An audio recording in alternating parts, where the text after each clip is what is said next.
Welcome. My name is Greg Epstein. I'm the Humanist Chaplain of Harvard University. I'm happy to be co-sponsoring this event, our Humanist Chaplaincy at Harvard, along with the primary sponsors, the Harvard Secular Society, and also the Secular Student Alliance, which is a national group, and the Intercollegiate Studies Institute, which is a national group. The Secular Student Alliance helped provide funding to allow us to have Dan Barke with us today, and the Intercollegiate Studies Institute provided funding to allow us to have Dinesh Souza with us today. We're very, very happy that both of those groups could be with us. Now, we're here for this debate in the middle of, obviously, election season, presidential debate season. And in fact, don't worry, we timed it perfectly so that we'll have this done for you just at the time when any meaningful results are coming in. So we prevented you from having to sit by your radios, you know, and wait and wait and wait. This will really work it out well for you. It's also, however, hockey season. It's very important. Why? Because, you know the old joke, I went to the fight and a hockey game broke out? Well, we were thinking about what kind of debate we wanted to have tonight, and we thought, well, maybe if people could come to a debate about atheism and Christianity, and a conversation could break out. Maybe, just maybe, that would be a model worth adopting for us. We have with us here today two of the most prominent spokespeople for their understanding of atheism and Christianity. Dinesh Souza. And what can one say, by the way, about Dinesh Souza and Dan Barke? Dan introduced himself, Dinesh is going to introduce himself. I would just say these are both very, very distinguished individuals, very compelling individuals, very controversial individuals. I hope you visit their websites, DineshD'Souza.com. Dan Barke, you can go to FFRF, that's freedomfromreligionfoundation.org. And we're really happy to have them with us. We want to point out again that this is a student-moderated debate. I'm just happy to share a couple jokes with you and then turn it over to my very capable students who were going to be asking all the questions themselves. They wrote all the questions themselves. There's an opportunity for you to chime in and to contribute your own questions, but we were really excited that this is a student-driven debate. It's a little bit non-traditional, probably fitting for a presidential election season in which some of the debates have been non-traditional as well, but we hope you enjoy it. And again, if you see something that you think is missing, if you see something that you wish could have been a little different, could have been a little bit more to your liking, we encourage you to get involved, help out, become part of the Harvard Secular Society, or get involved with one of our related organizations, whether it's the Secular Student Alliance, the Intercollegiate Studies Institute, or any other of the institutions that are the Humanist Chaplaincy at Harvard, what have you. Get involved. We can use your help. We're growing a community here. In our case, we're growing a community for humanists, atheists, agnostics, and the non-religious at Harvard and beyond, and we would love to have your support. And I'm sure that Dinesh can recommend any number of excellent institutions, including we have with us the first questioner from the audience will be a guest from the Harvard Radcliffe Christian Fellowship. So, there you have it.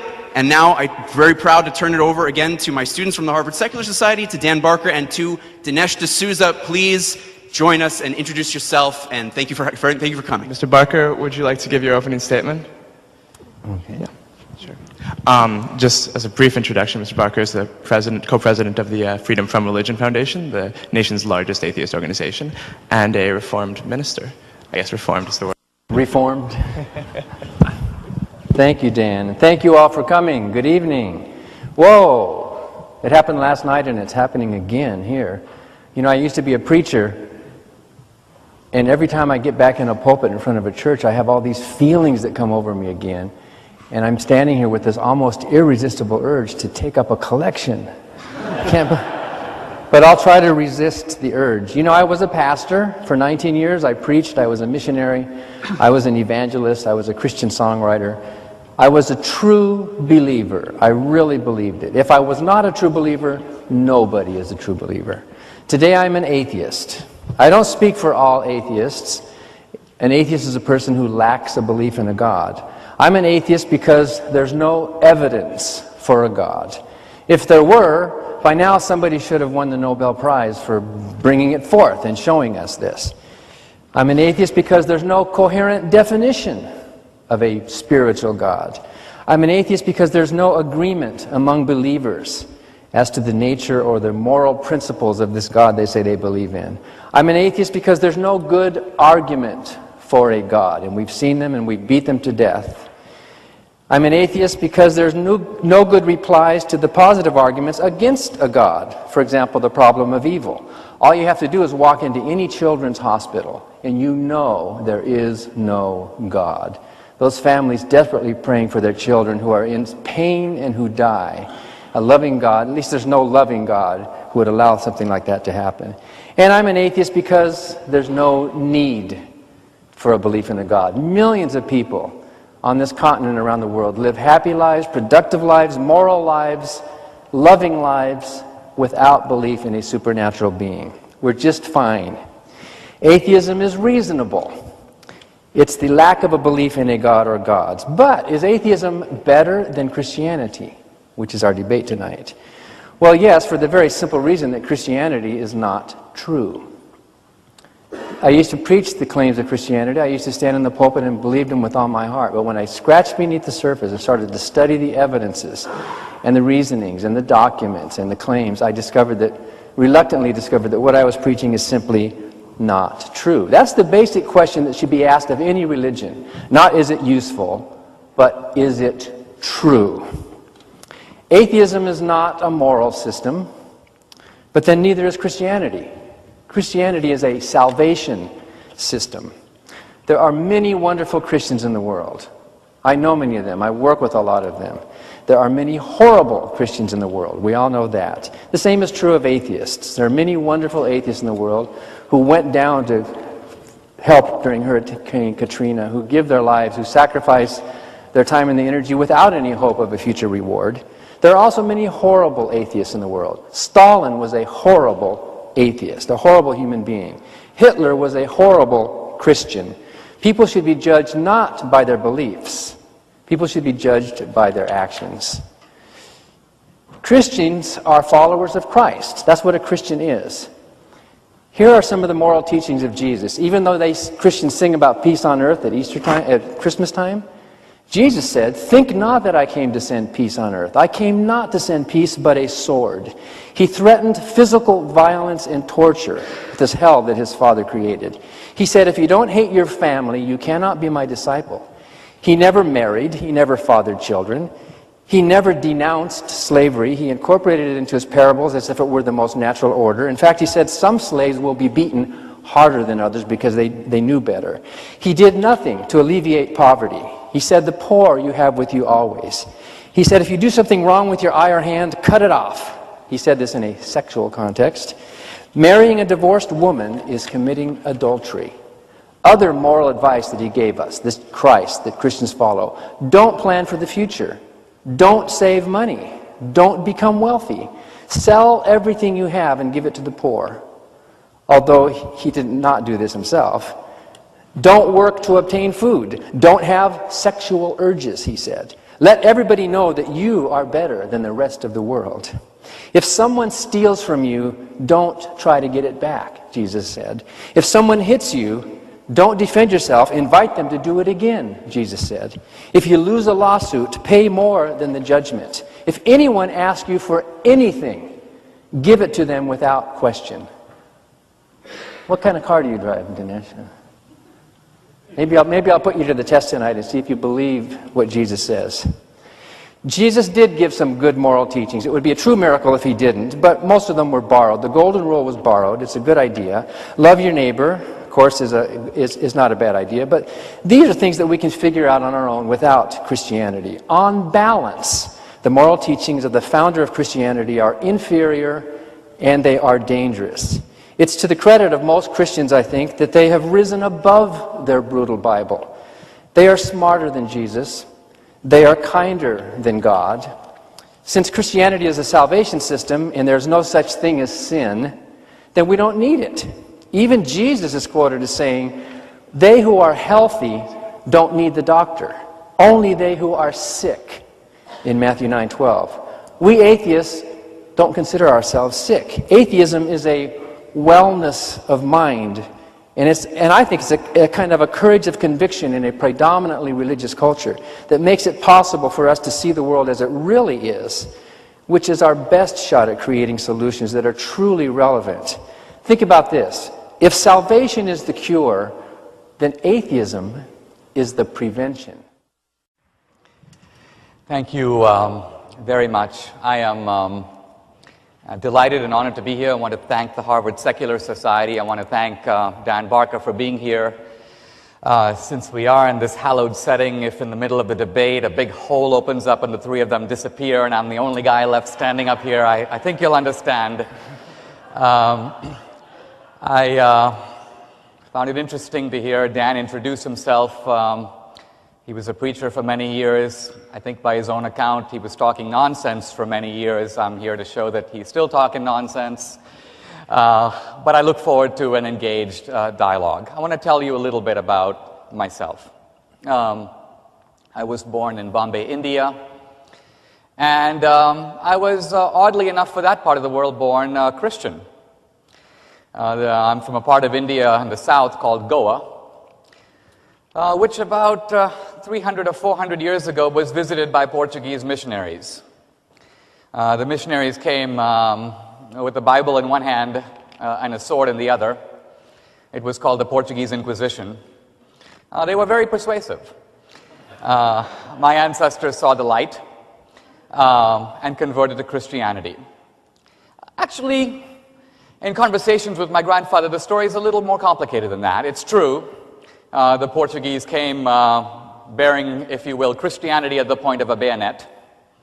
But they also found themselves remarkably successful in drawing hordes of people to Christianity. By the time they left in their 3 colonies, the entire populations were Christian. One reason for this, by the way, historians note, is because the low-caste Hindus didn't have to be subjected to the sword. They fled very quickly, very willingly, into the arms of the missionaries. Not because, by the way, the missionaries were very nice guys. Rather, it was because they heard something in Christianity that they had never heard before. You see, in the Hindu caste system, you're frozen. If you're at one of the bottom rungs of the ladder, there's really no place to go. No amount of merit can move you up the ladder. And your children and their children are also consigned to the same bottom rung. The only way to move up is to move out. This is, by the way, why 1 in every 6 Hindus became a Muslim. It's also why a lot of Hindus rushed into the arms of Christianity. They found in the Christian idea of universal brotherhood something that was not there before.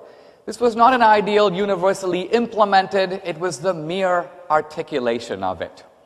So, there we are. That's how I became a Christian by birth.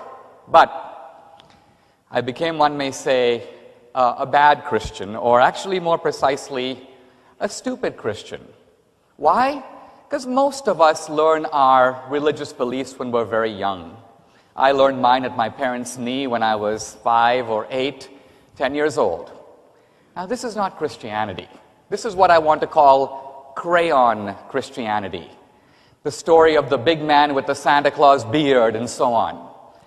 And when I came to America as an exchange student at the age of 16, when I found myself as a freshman on the Dartmouth campus up the road in Hanover, at the age of 17, I found those Christian beliefs under withering attack.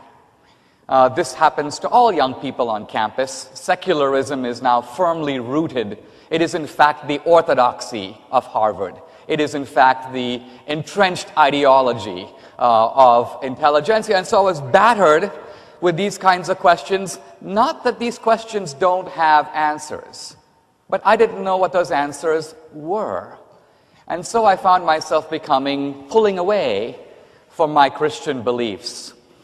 In a certain sense, I flung myself into political conservatism. I saw it as a more empirical, a more anchored, a more realistic, a more tough-minded way to see the world. It's only a little bit later in adult life, as a result of thinking, reflecting, I realized that there is a whole other Christianity. Let's call it adult or mature Christianity, very different from the Christianity I learned when I was 9. That Christianity is fully capable of withstanding the barbs and arrows, not only of the new atheists, the so-called new atheists out there, Christopher Hitchens, Richard Dawkins, Daniel Dennett, and so on. They are just the Lilliputian shadows of the great atheists of the 19th century and early 20th century, figures like Nietzsche and Heidegger and Bertrand Russell and Sigmund Freud. It is ultimately those atheists who need to be answered. And in some ways, I'll be addressing those arguments as well tonight. But what I'm saying is, I would like to urge you, many of us feel like we've gone through all this, we've seen it, we've come out of the other end jaded and sophisticated. But no, this sophistication in a sense conceals its own built-in prejudices. So what I'm going to show today, if I have a chance, this is a question-driven format, I'm going to show, number one, there are very good reasons to believe in God. God is true and Christianity is true. I'm going to show that the so-called conflict between science and religion is completely bogus. I'm going to show that science itself is based on articles of faith. I'm going to show that morality is objective and has its roots in a transcendent creator. I'm going to show that atheism, not religion, is responsible for the mass murders of history. I'm going to show all this and more if given the opportunity. Ultimately, I want you to see theism. I want you to see transcendence. I want you to see Christianity in something of a new light. Thank you very much.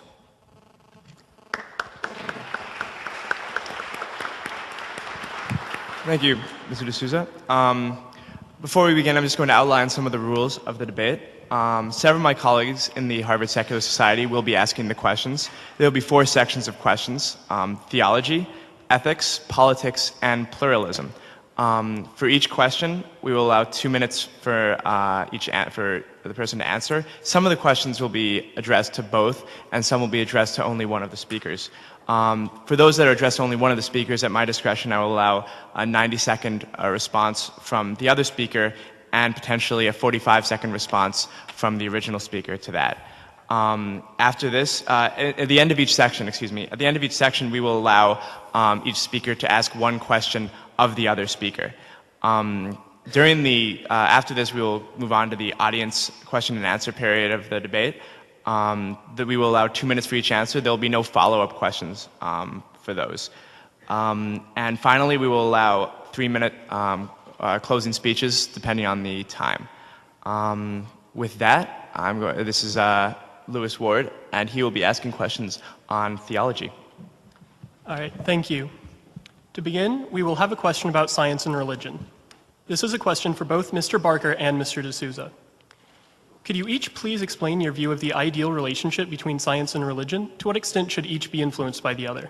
Mr. Barker, if you could please go first, followed by Mr. De Souza. Religion, especially Christianity, has an epistemology that not only includes but requires faith.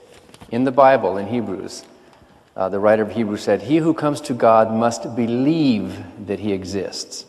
The epistemology of Christianity and many religions is a faith way of knowing what is true or false.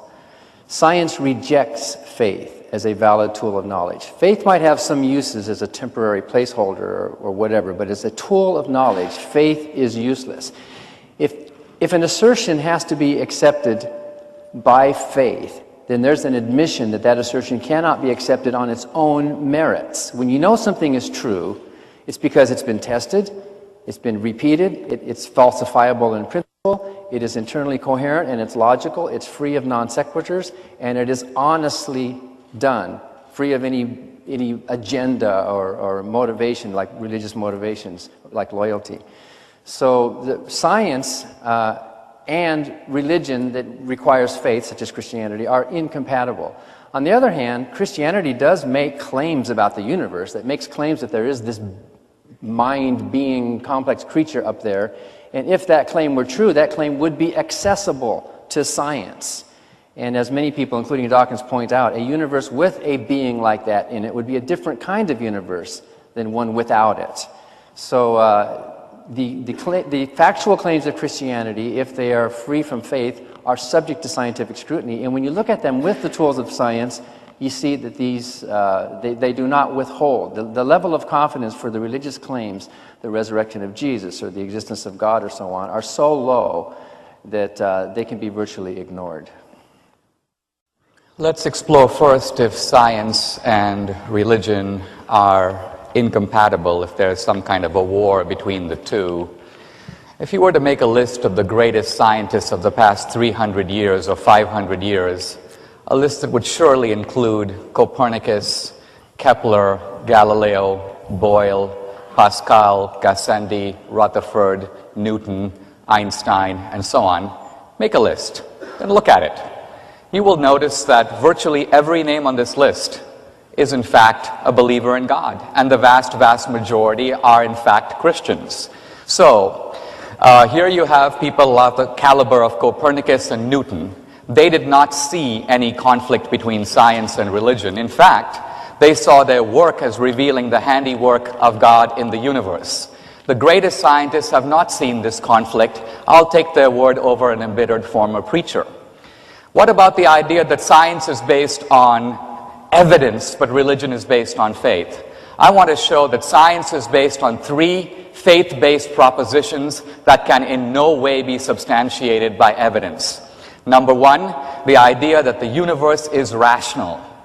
Now, frankly, you and I can be rational because we possess a brain. The universe has no brain. How can a universe be rational? Modern science is based on the assumption that it is. Second, the universe obeys laws. Now, you and I can obey laws. We are purposeful, intentional agents. If we're driving on a side street, we see a stop sign, we can stop. The universe is an inanimate object. How does the electron know what to do? We're talking about some very complex laws. Newton's laws, Kepler's laws, Einstein's E equals mc square. Science is based on the faith-based assumption of a lawful universe. And third, there is the assumption that the rationality of the world out there is mirrored in the rationality of our own heads. Now think about this. This is the strangest fact of all. Your brain is made up of atoms and molecules and neurons and circuits. So why should the whirring that's going on in here match the rationality of the world out there? What is the reason? There is no reason. Now, if you are a believer, all of this makes sense. We believe that God is omniscient. He made us rational universe. God is a lawgiver. He gave us the 10 Commandments, the moral law. He gave us the physical law, the laws of nature.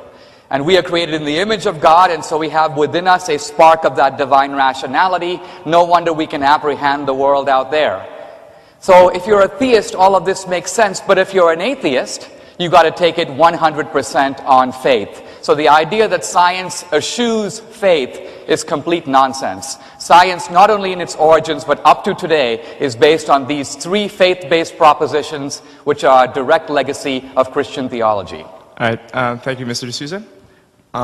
Louis, if you have a next question. Do we have a chance for a rebuttal on these? On the questions that are addressed to both, I would prefer not to do rebuttals, but we may change that depending on the amount of time.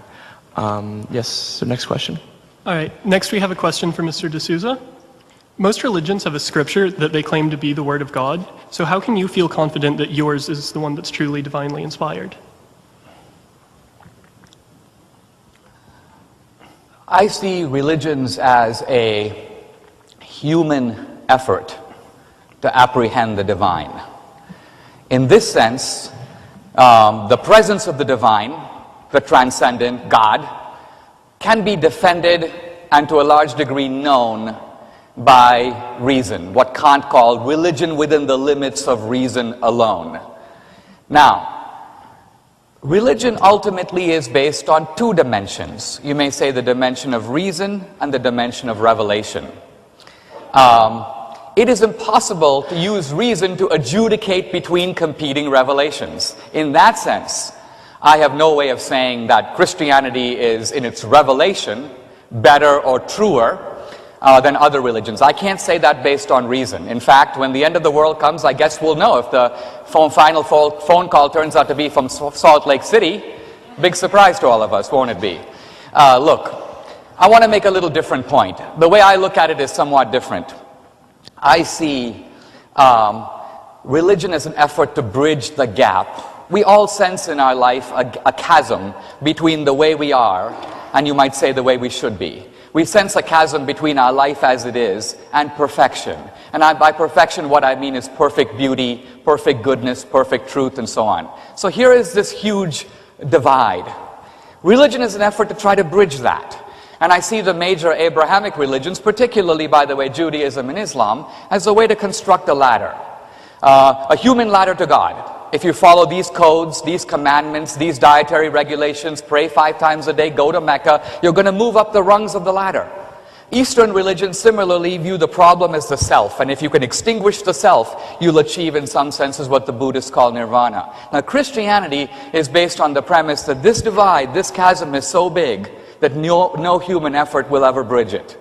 And therefore, the only way to bridge it, if it is going to be bridged, is God must in some sense descend down. He must condescend to the human level. And this is what I see in the incarnation of Christ. In a sense, God, if you will, leaning down and closing this gap. And I think, speaking anthropologically, speaking on pure reason, looking at the world as it is, this seems to me a more realistic assessment of the way it's going to have to happen. I don't see a way for us. We are made, Immanuel Kant said, out of the crooked timber of humanity, no straight thing was ever made. I don't think man on his own can make his way to God. God has to make his way to man.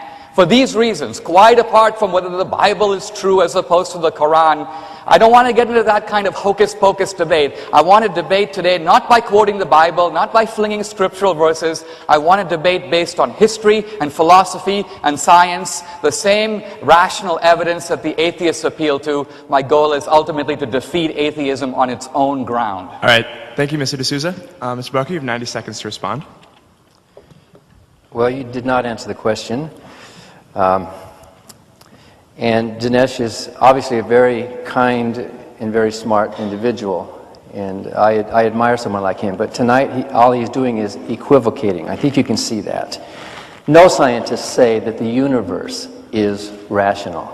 It is only a mind that can be rational. The universe is just what it is. The universe is not rational. It might conform to rational patterns in our minds, but it's an equivocation of the word rational to say that since we are rational, the universe is rational. You're also making a philosophy 101 mistake when you talk about the laws of nature are obeyed. The laws of nature are not prescriptive laws, they are descriptive laws. Descriptive laws describe how things in fact actually work. Prescriptive laws, like speed limits and that, the human laws, are what we choose to obey or not obey, and we are fine. So you're mixing apples and oranges, you are equivocating, you are fudging your answers, trying to make a rhetorical point, and that is dishonest. Thank you. I do ask, in the interest of moving the debate along, that both speakers try to focus on the question at hand, and so that we can, move through the topic areas. Mr. De Souza, you have 45 seconds to respond. Well, it's difficult for me to rebut the topic at hand since he addressed a different topic. So I'm going to, in this one case, Can I have address a point of order? Yes, sir. Wasn't the question addressed to him and he answered it and then I had a rebuttal? Yes. So why is he rebutting my rebuttal? Because, in particular, I think your rebuttal was responding to the original question, the first question that he was asked. But I responded by pointing out that he did not answer. So why does he have a chance to rebut my rebuttal? Oh, sorry. The way we're doing it is 2 minutes for the speaker, 90 seconds for the other speaker, and then 45 seconds response to the response. Oh, yes. is that true? Okay. So I think he's trying to say you cheated. Sorry. I apologize. I misunderstood Oh, that. no problem at all. Sorry, if I didn't make the rules clear, there will be some back and forth during this debate, and there will be responses to responses that will be 45 seconds. So, Mr. Souza, you have 45 seconds. We had a very interesting admission a moment ago. In a sense, most scientists, when they do their work, they believe they're actually describing a universe out there that is distinct, if you will, from us. A universe, if you will, that has its own separate identity, that operates, if you will, according to its own laws and rules. The great physicist Eugene Wigner wrote an essay a couple of decades ago called The Unreasonable Effectiveness of Mathematics. And he said, in a sense, it's rather odd that matter is so unbelievably well behaved. For example, if we were to measure the speed of light, 186,000 miles a second in a vacuum, measure it again, it's the same speed, and we presume that if you go to a star 5 light years away, light travels at the same speed over there. Do we know it? No. Does science have evidence that is the case? No. We assume it's the case. Why? Because we assume that light travels everywhere in a vacuum at that same speed. Now, Dan Barke, if you will, is changing the rules by saying, you know what? I don't even know if there is such a thing as light.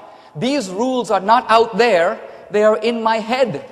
Now, I want to emphasize this because I'm going to argue that if that is true, the experience of God, whether or not He's out there, is as real a moral experience as anything else that we can see in the world. All right, and if thank we're you, only, Mr. Souza. I'm sorry, I have to cut and you off. I'll come there. back to this a little bit later. All right. Lewis, the next question? Yes, next we have a question for Mr. Barker. You have rejected Christian theology, but how do you throw out the possibility of any other concept of God? Yes. General atheism with a lowercase a, some call it soft atheism, some call it negative atheism, which describes all atheists, is simply the absence of a belief in a God or gods. It's a lack of a belief. Atheism, as such, is not a positive statement. It's not a belief or a claim. It's just simply the lack of a belief. Most of us here are atheists regarding, well, what day of the week is it today? Tuesday. The Norse god Tu. Probably no one here believes in that God. You lack a belief in that God. You are atheistic regarding that God. However, many of us atheists, a subset of atheism might be capital A atheist, positive atheist you might say, when it comes to a particular definition of a God. When it comes to the Christian God, the God of the Bible, I am a capital A positive atheist. Not only do I say that God does not exist, that God cannot exist. I'm proud to say that I possess not only a belief, but a knowledge that that God does not exist. However, there's an infinite number of possible definitions of a God. Maybe the Muslim Allah God who doesn't have children. Maybe that's the true God, you know. Maybe, and you could keep inventing definitions. We'd spend our whole life disproving all these definitions. So on those other gods, I'm a lowercase a atheist, which is the same as agnosticism. You can be an agnostic atheist or an agnostic theist. Either way, if you can't say yes to the question, do you have a belief in a God, you are an atheist by definition. So I'm open. Show me the evidence. Where's the beef? You know, if there's anything that's obvious, is that the evidences for God is not obvious. We're still having debates after all these centuries. Dinesh still agrees to debate a topic which is debatable. If there is a God, it shouldn't be a debatable question about His existence. So I'm open-minded, and even if someone were to present convincing evidence for the existence of the Christian God, I would happily change my mind. I'm not stupid. I'm not angry. I want to know what is true. If you present the evidence to me, I've already demonstrated at least once that I am capable and flexible enough to change my mind. I will do it again. But at this point, the Christian God cannot and does not exist. Other gods may or may not. And, you know, I'd like to go up and shake their hands if they're there, if somebody would show me something about them. Right, thank you. Ms. Souza, you have 90 seconds to respond.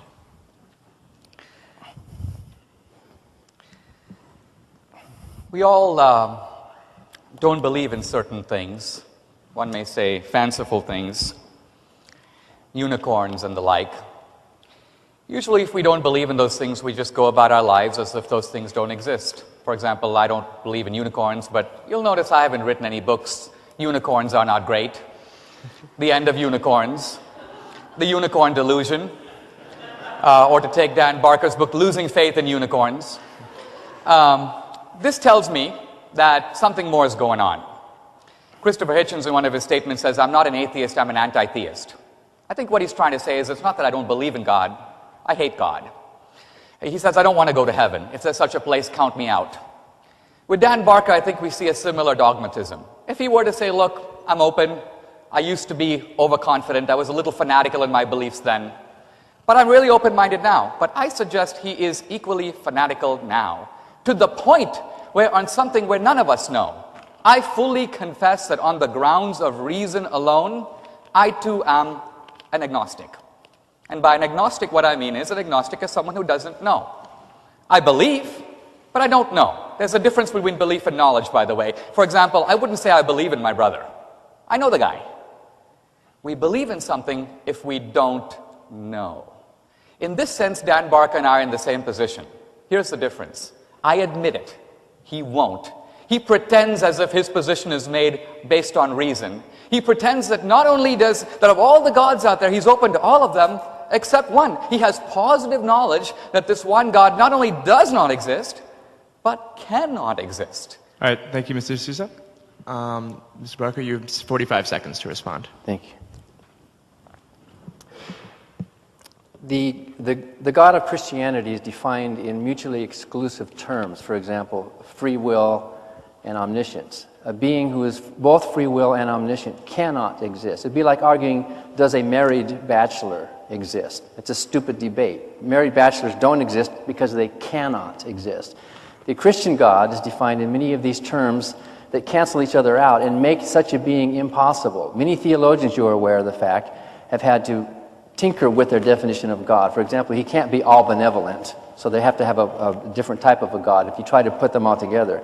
That's why I can say with confidence that the Christian God not only does not exist, but cannot exist. And by the way, if Christianity was not causing so many problems in this country, violating separation of church and state, butting into everybody's business, I'd be happy to leave it alone. I wouldn't write books about it. Atheists are responding to the onslaught of attack by you overeager Christians butting into our lives. We have no choice but to defend ourselves against the proselytizing of Christianity. All right, thank you, Mr. Barke.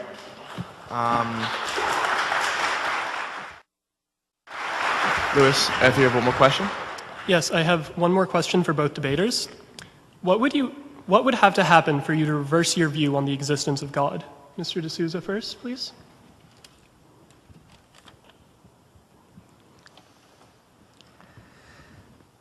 I think that a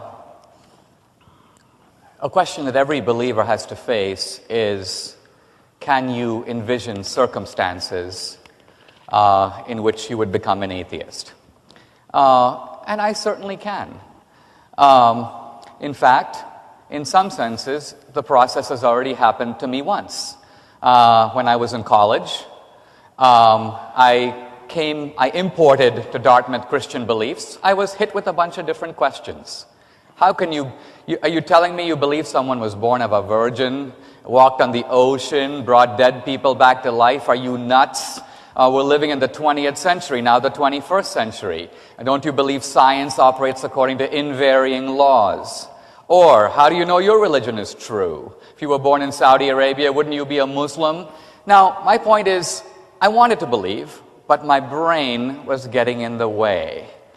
And so, as a result, I did what a lot of Christians will do in that circumstances. Our allegiance ultimately is to truth. It's not that we believe just because it consoles us when we want to believe. Ultimately, our fidelity is to truth. And so it was that fidelity imbibed in the atmosphere of critical learning that pulled me away from religion. Now, it is that same atmosphere of critical questioning that caused me to turn, you might say, my skeptical mind onto skepticism itself, to realize that there are hidden metaphysical assumptions buried underneath atheism which are rarely acknowledged. That once you acknowledge them, the debate becomes seen in a completely new light. So I, in a sense, rediscovered in later life a Christianity that seemed to me more reasonable, make more sense of the world, and not suffer from the kind of narrow-mindedness. See, in some ways, every believer can envision what it's like to be an atheist. Every believer is an atheist with regard to other religions. In some senses, though, the problem I think atheists have is, it is for them, in a sense, they cannot take account of genuine belief. The vast majority of people in the world are believers, and the atheists have got to say, you people are seeing UFOs. You people are suffering from delusions. What? 95% of people on the planet are so stupid that they are suffering from universal delusions on a daily basis? Let's have a little more respect for human intelligence, and let's have a little more respect for human experience. This is the kind of dogmatic atheism that drives me nuts. All right, thank you, Mr. D'Souza. Mr. Barke, same question. Well, I will actually answer the question. Atheism is falsifiable. I don't think theism is falsifiable in principle. If Jesus were to materialize here on this stage out of thin air, and we caught it on videotape, and you all testified to it, and if he were to give us the exact geographic coordinates in the Holy Land where the Ark of the Covenant is buried, 14.5 feet underground, and we were to go to that spot and dig up the tablets on which the Ten Commandments were actually written, if that were to happen, then I would change my mind. I would say, wow, that I was wrong. If the Bible says, all things whatsoever ye shall ask in prayer believing, you shall receive. So ask God to give you a prophecy. For example, if God were to tell you that tomorrow at 2:30, a meteorite from the northeast coming down at 85 degrees angle would puncture this building, would go right through this podium and end 12 and a half feet below the basement, composed of 70% iron, composed of 20% nickel and 3% iridium and so on. And if that actually happened, as your God supposedly was able to do, I would change my mind and I would say, Dinesh, you were right. We could all think of a number of things that would falsify atheism. I would happily change my mind if you would give me evidence, like if you would prove to me that Jesus was telling the truth when he said, all things whatsoever you ask in prayer believing, you shall receive. The prayer of faith will heal the sick. The Bible is very clear about those things. So it's perfectly falsifiable, and that's what makes atheism stronger. The failure to falsify a statement is what actually strengthens the truth claims of a statement. So far, we haven't heard anything that would even in principle falsify Dinesh's claim that a God exists. Right, thank you.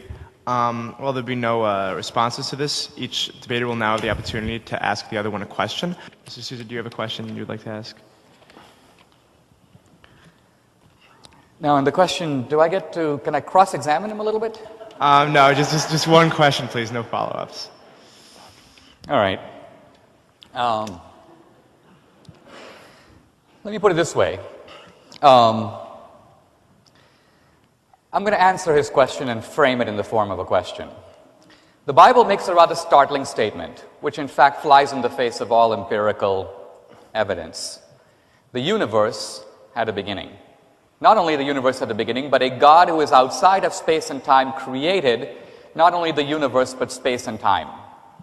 Space and time had a beginning, an astounding thought, because no matter how far back you go in time, you can always think about the day before, the year before. Today, if you go into an introductory physics class at Harvard, you will learn as a direct consequence of the Big Bang that, in fact, the universe did have a beginning. And equally startling, not only did all of matter have a beginning, space and time also had a beginning. So in some senses, this is something rather remarkable. Modern science has 2,000 years later come to agree with a bunch of relatively moderately educated fellows who said 2,000 years ago, not based on science, based upon God told me, that this universe of ours had a beginning. So here's my question to Dan Barker. Not the vindication of God, but rather this. Where did the universe come from?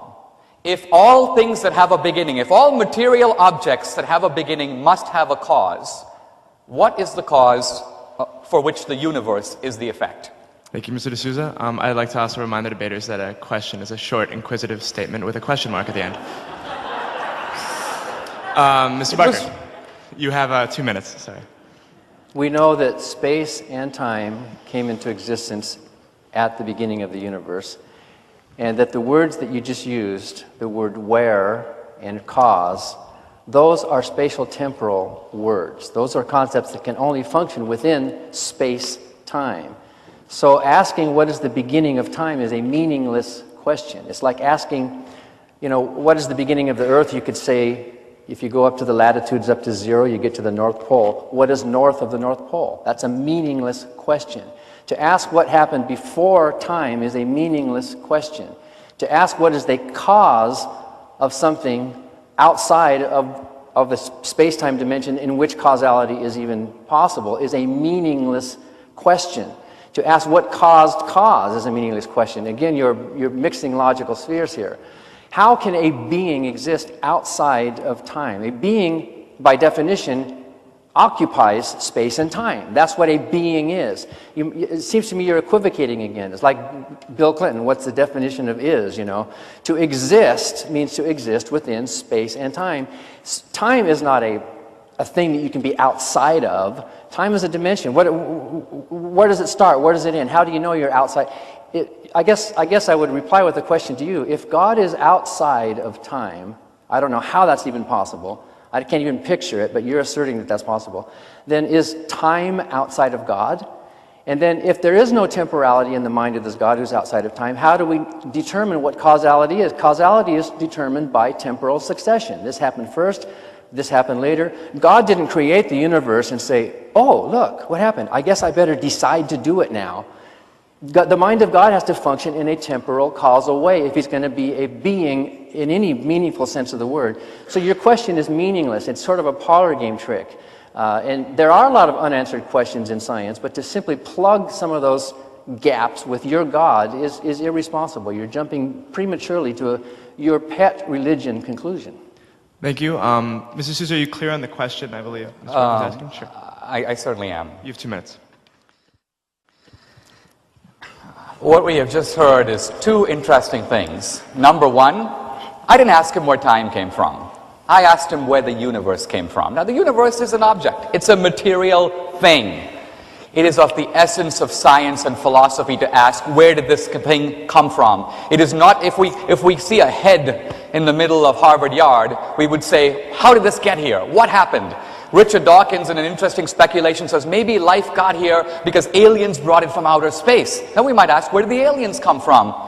Philosophers, both religious and atheist, have thought it a meaningful question to ask, where did this universe come from? Particularly because it wasn't here before. How did we get something out of nothing?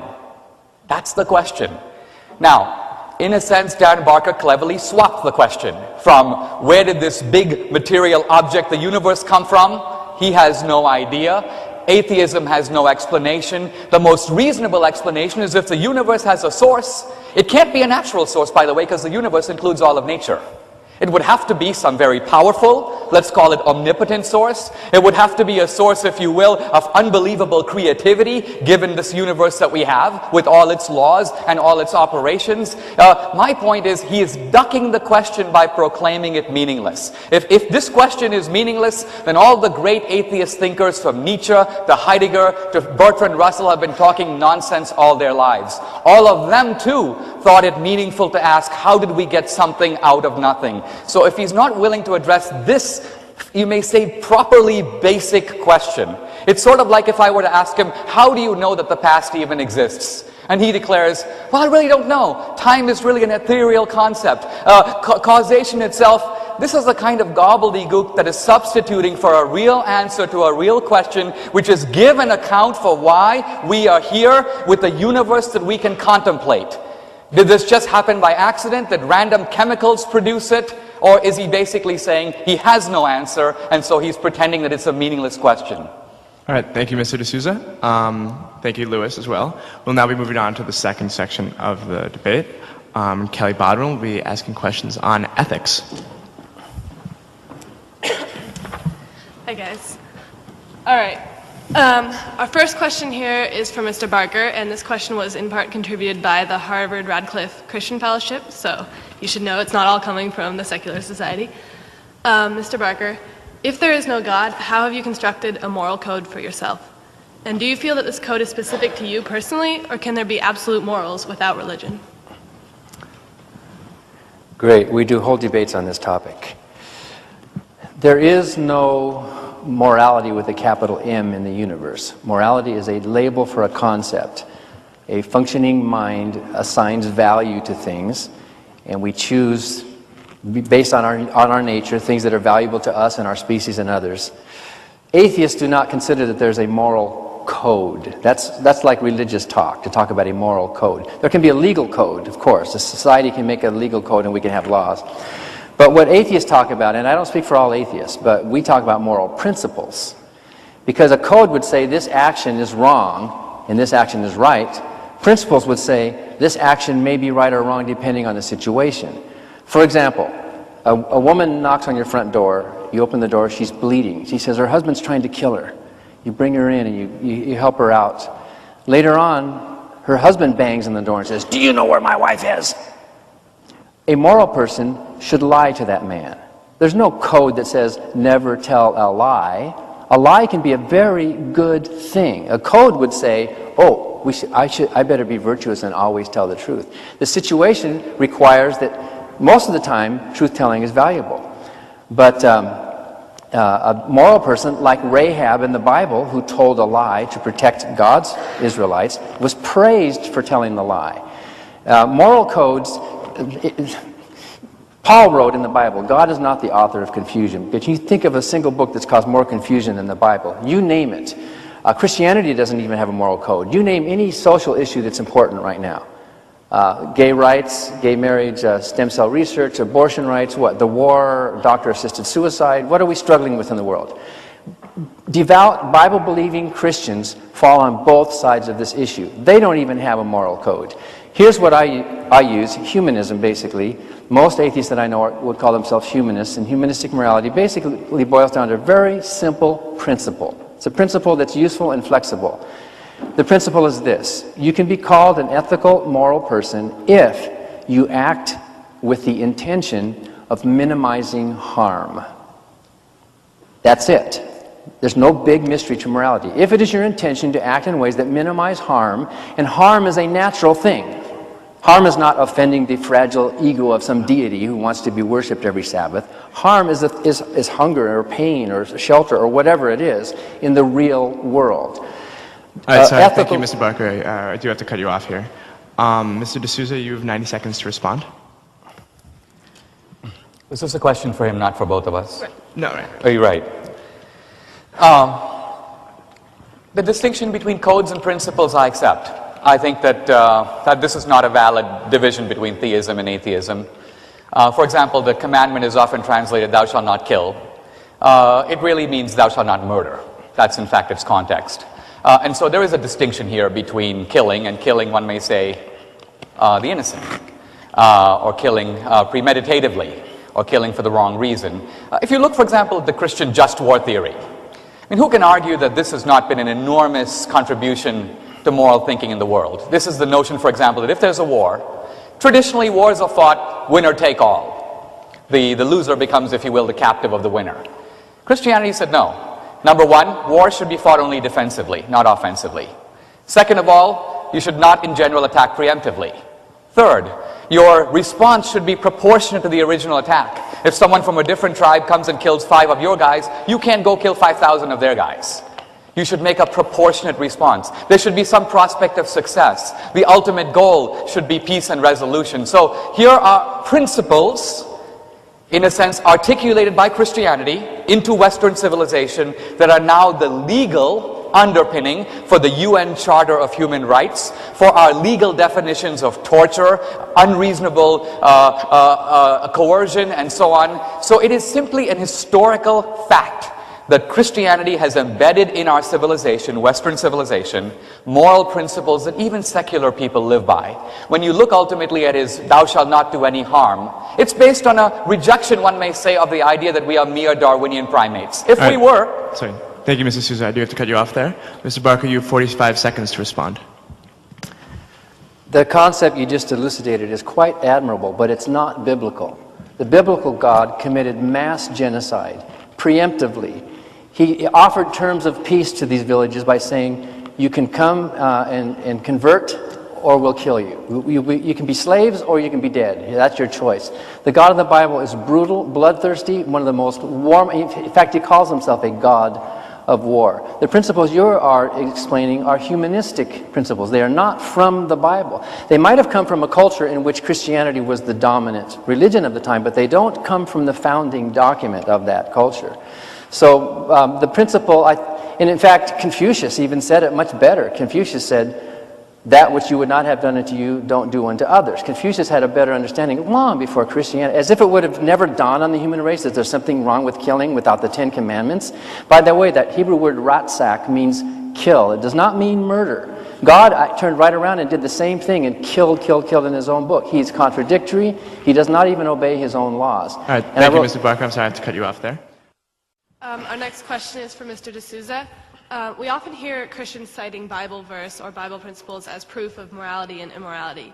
But some of these principles, such as those that pertain to slavery or intense physical punishment, are considered outdated today and are largely ignored by the Christian contingency.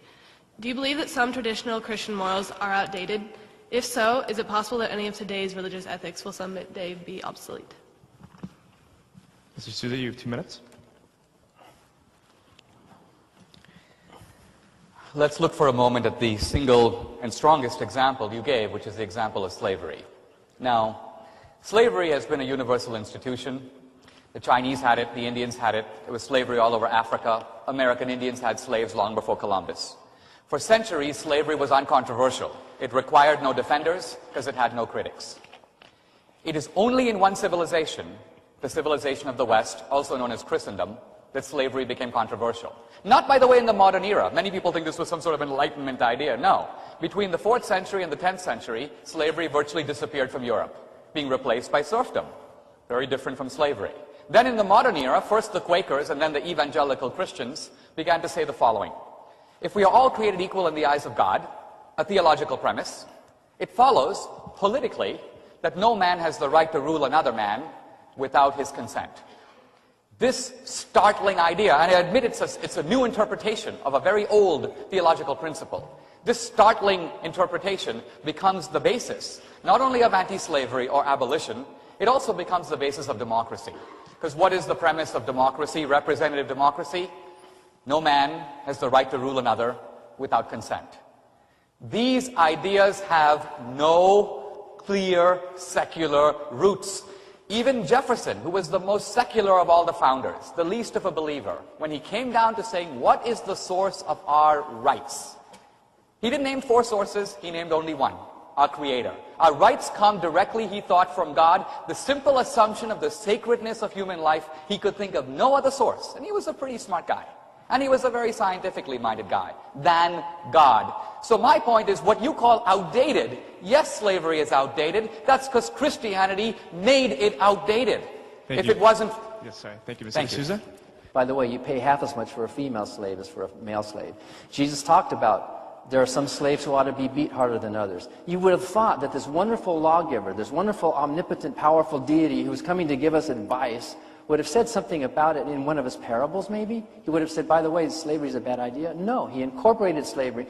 You do know that the churches in the South used the Bible. Senator Pinckney from South Carolina argued that we need to postpone the debate on slavery because the Bible says it. It's our property. God gave it to us. This is part of our order. Slavery is a Christian concept that Christians who were smarter than their founding document outgrew. And it's to their credit, and I applaud those people, that they were in a time where we did have more progress and more sensitivity, not because of, but in spite of Christianity. Christianity is pro-slavery. Thank you, Mr. Barker. Mr. D'Souza, you have 45 seconds to respond. If what Dan Barker says is true, he has basically scored a point against the rabbis. And what I mean by this is that very often in referring to the genocidal God, the tribal God, the jealous God, and so on, he is resorting ultimately to snippets from the Old Testament. Now, first of all, I do want to point out that even in Judaism, there is a 2,000-year rabbinic tradition of interpreting these passages.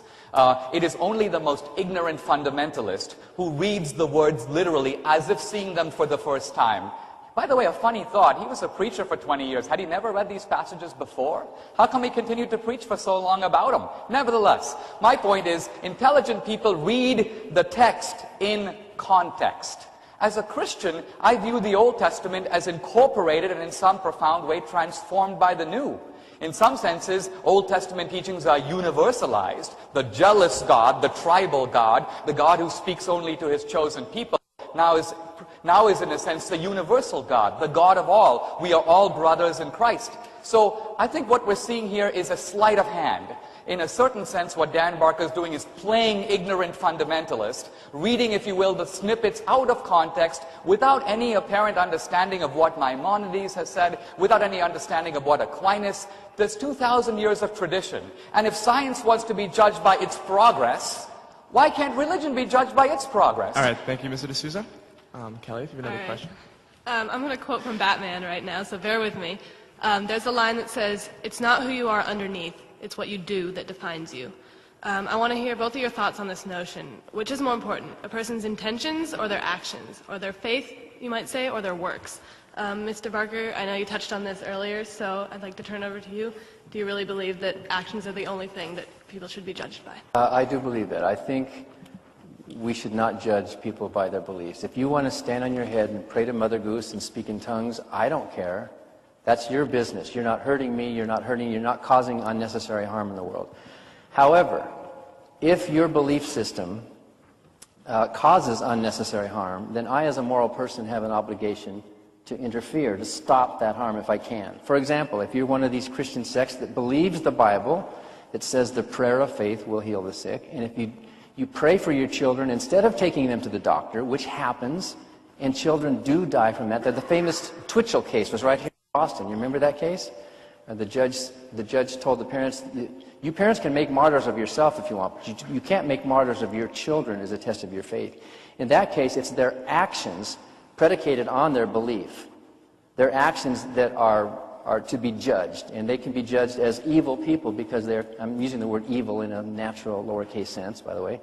They can be judged because their actions are not intending to minimize real harm in the real world. Ethical people do that. And most atheists and agnostics, we're not barging into churches. We're not interfering with your freedom to worship. We're not telling people they can't believe. We're arguing persuasively that there are good reasons why you should not believe, but we believe in freedom in this country as atheists and agnostics. When was the last time an atheist knocked on your front door and tried to interfere with your beliefs?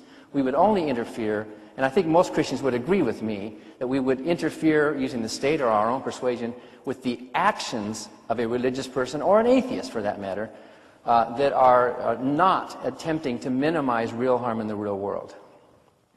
Within Christianity, but I would argue more broadly within religion, there is I think a deeper understanding of all this. In a sense, Dan Barker is saying, look, let's not worry about the intentions, let's not worry about the faith, if you will. Let's focus only on the actions. Let me show why even in a secular sense this would make nonsense of morality. If there's a little dog sleeping in the middle over here, I slip on a banana skin, fall on the dog, and it dies.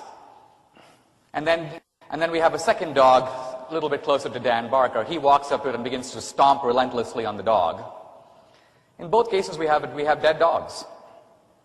But clearly there's a crucial difference of intention. I slipped. I didn't mean to kill the dog. He did. And so moral revulsion would rightly be directed toward him. All of our legal system is based on an acknowledgement that intentions are critical. Otherwise, there would be no distinction between first-degree murder and manslaughter. An accidental death is very different than a deliberate, planned death. So Christianity understands that your mind, your state of mind is important. And your works are also important. There's been, of course, a big debate between Catholicism and the Protestant churches on this very point. Is it faith or is it works? Look, I see this as a hair-splitting debate. Ultimately, I see faith and works, so intentions and effects, as working as the two sides of a scissors. They work, if you will, you might say symbiotically, or they work in a coordinated fashion. The Bible says very clearly, for example, that your works show the inner state of your mind. Christ, I think, in one of his most insightful formulations, basically says that the sin is not just in the action, it's also in the contemplation of it. And by the way, we see this in secular application. If somebody plans a murder and takes steps to carry it out, even if he doesn't carry it out, he's still guilty of attempted murder. He can still get life in prison, even though he did nothing. So I think we see here in a very simple example how the theological understanding of morality is deeper, fuller, more rounded, more complex than a rather shallow view that basically just says, do no harm and then be done with it. All right, thank you, Mr. D'Souza. Mr. Barker, do you have a question for Mr. D'Souza? Yeah, I was careful to include intentionality. If you were listening, intentionality is very important to humanistic ethics. If God talked to you, and I assume you believe God talks to you, right? In some way, communicates to you. The Bible says you can pray, and at least He hears you. Yes. If there's communication between you and God. If, and this is hypothetical, but if God told you to kill me because I'm an atheist, then would you do it? Would you obey God and kill me because of His order with no, like Isaac and his son? Would you follow God's command to kill me simply because He told you to? Thank you, Mr. Barker. Wow, is that the best one you could come up with? Wow. That's rather an easy one, actually. Look, the problem is not, let's say I'm praying, and a little voice, actually an audible voice that you could capture in a recorder says, go kill Dan Barker. In other words, don't just beat up on Dan Barker in a debate, but go kill Dan Barker. I would say, first of all, gee, that's rather interesting. What a shocking piece of advice. Number one, where's this advice coming from? Who said that? Is it God? It could be. I've been praying. But as a Christian, I don't believe that God is the only big force out there. I actually also believe that there are some evil forces in the world. Frankly, I doubt my own interpretation. I don't doubt God. I doubt my hearing of Him. So what do? I consult the Scriptures. I hold up the Scripture, I turn it upside down, I hold it up to the light, I squeeze lemon juice on it. I don't see in there, go kill Dan Barker. In fact, I see love your enemy. I see forgiveness. I see out of the mouth of Christ, who is God, a very different set of instructions. And so, based on this clear conflict between a defective human sense, go kill Dan Barker, and a very clear contextual, theological, and ethical instruction, I begin to believe that this instruction coming from the wrong place. And therefore, Dan, I don't kill you. I listen to you very patiently. I endure you, and then I forgive you. All right, thank you, Mr. D'Souza. Do you have a question? Do you have a question for Mr. Barker?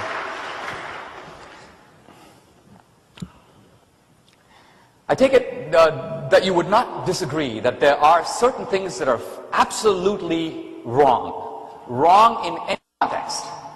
Let's take for a simple example the killing of 6 million Jews.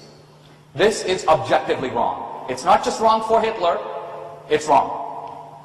Now, if we are Darwinian primates, then I want to find out where we get this idea that some things are absolutely wrong. Wrong under any circumstances.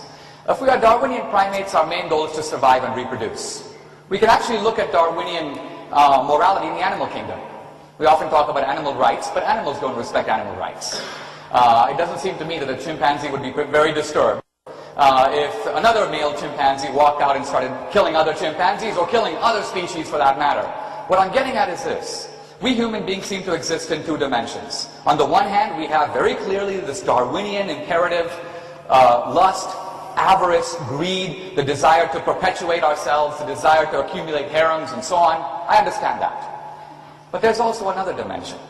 And this dimension is anti-Darwinian. If I'm walking down the street, I hear someone shouting from the river, help, help, I'm drowning. I'm not a very good swimmer. I want to keep walking. I don't want to take the risk of jumping in. Some little voice haunting in my head is going to keep saying, don't keep walking. Turn around. Help the guy. Now, this is not my son. He's not my neighbor. He is nothing to me. I have no genes in common with him.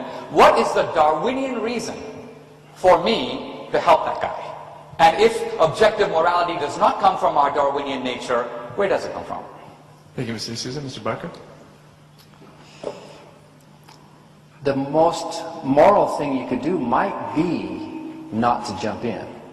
It might be to jump in. I think I'm like you. I think Thomas Jefferson said, I don't know if he was right, but Thomas Jefferson said he thinks we were all born with instincts to compassion.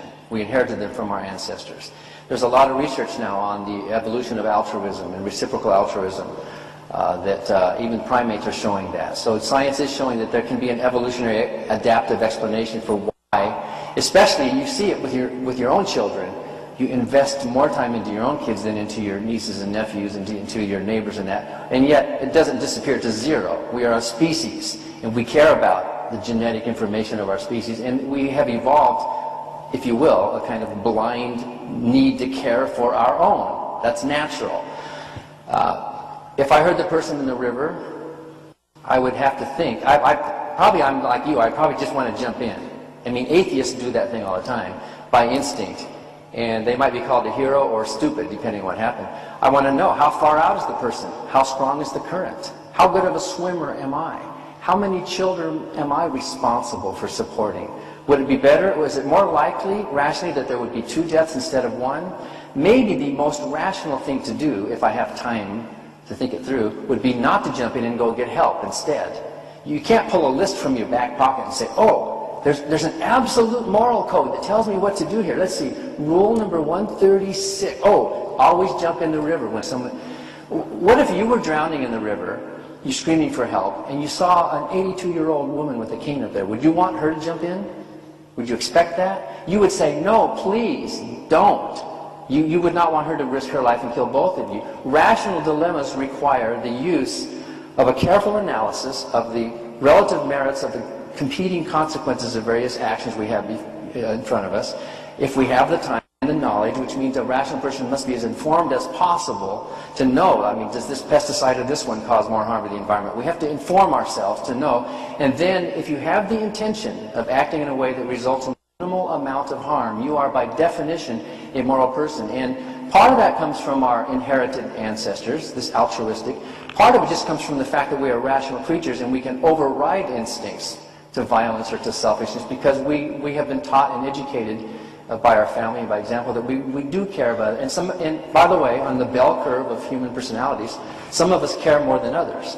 There are psychopaths and sociopaths that don't care about harm because they are mentally sick. I assume that you and I are mentally healthy enough that we fall somewhere in the middle of that distribution, that we do want to be altruistic by some kind of instinct and some kind of rational process. All right, thank you, Mr. Barker. We'll now have Zoe Kowaler, who will be asking questions on politics. For the first question, this is for each of you, I'd like you to describe what you believe to be the ideal relationship between church and state. And in particular, if a politician believes that his moral principles derive from religion, how can he or she separate their beliefs from their political decisions?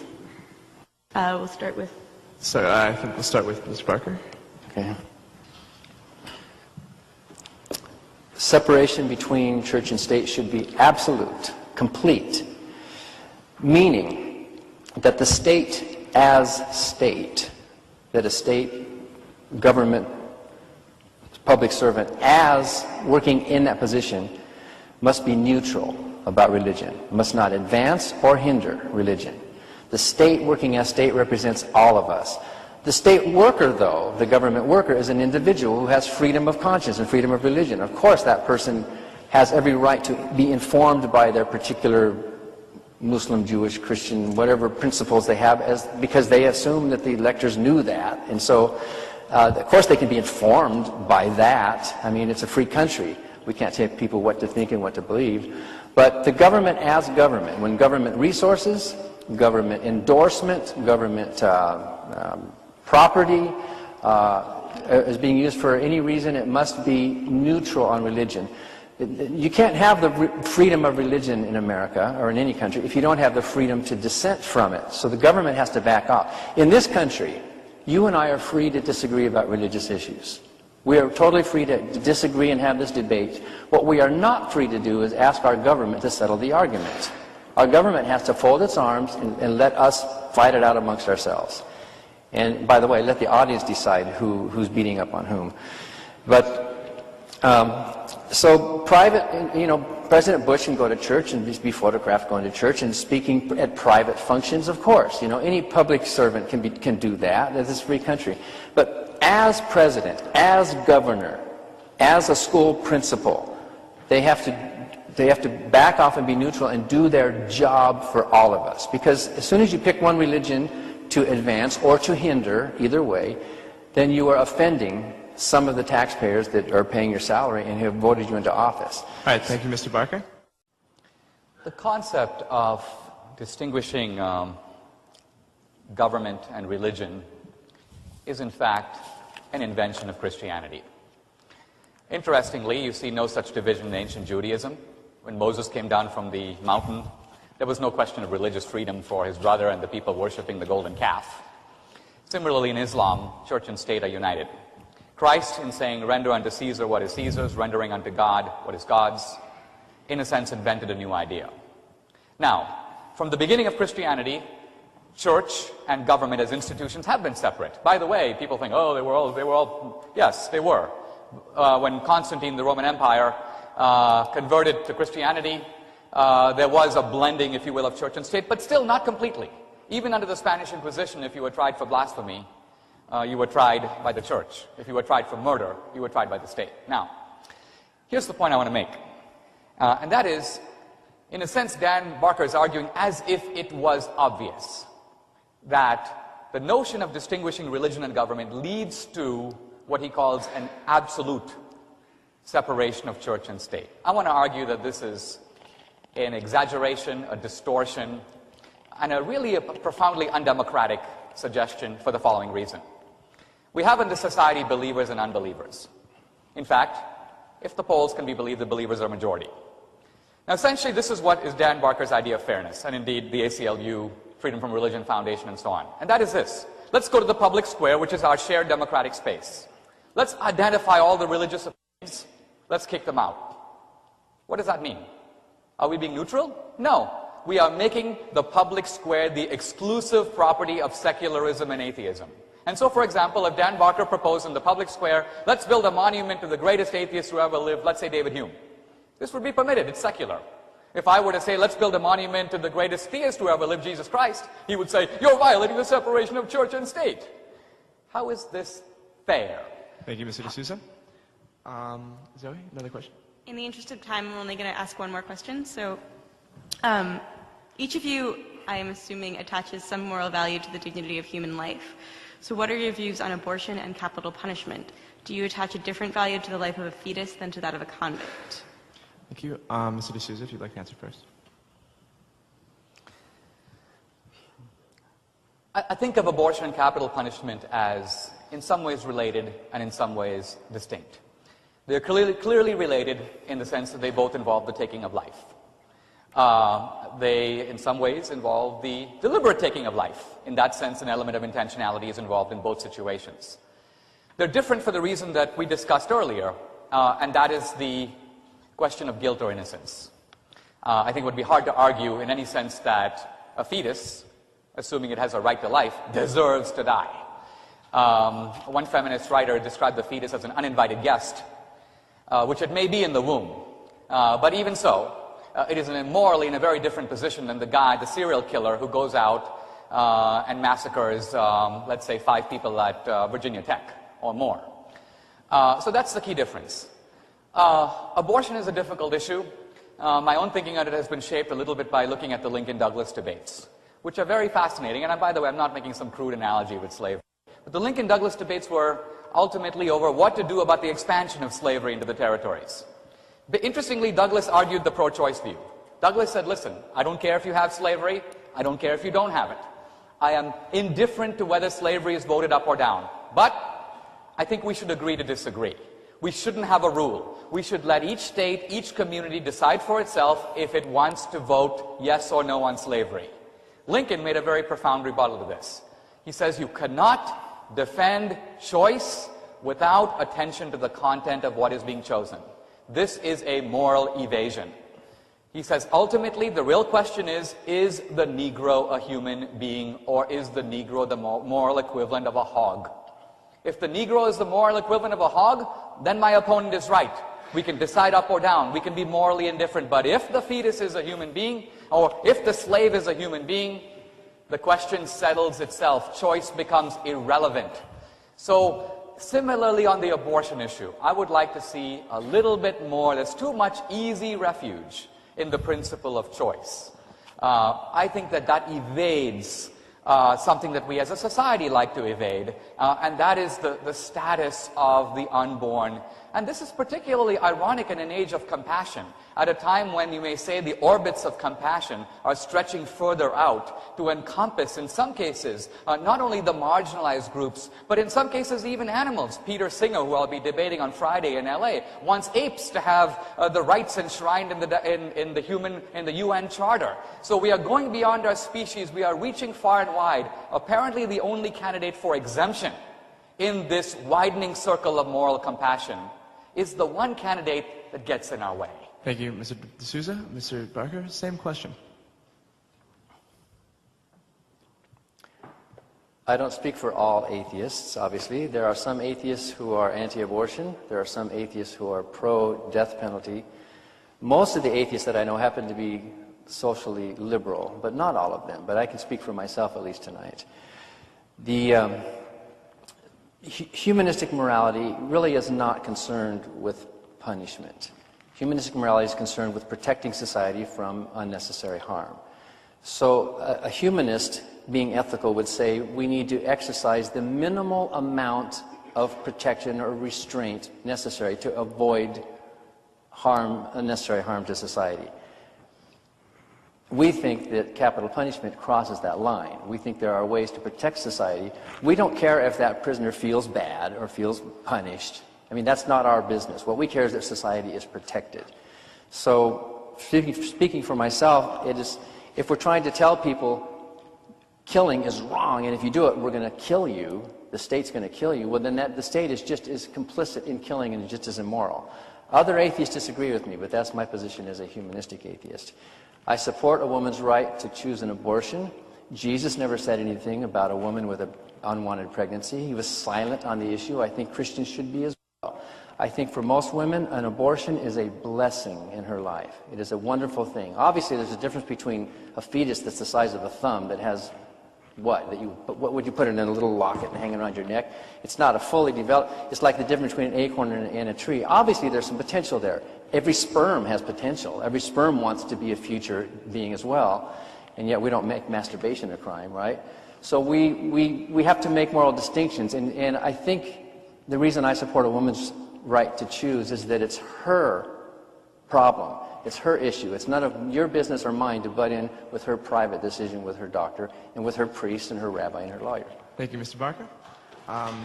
In the interest of time, we're going to skip the questions for this section and move along to next section, which is pluralism.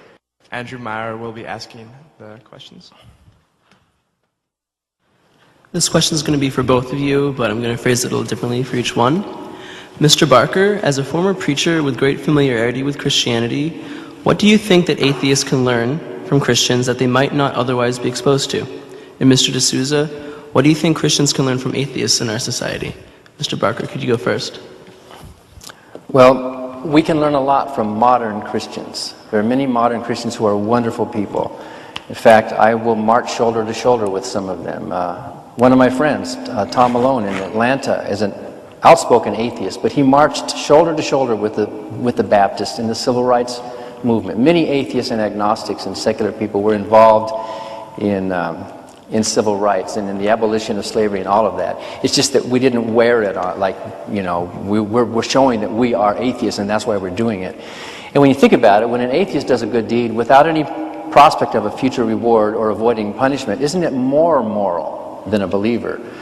I think we can learn a lot from Christians who have a sense of community. They have a sense of togetherness and community.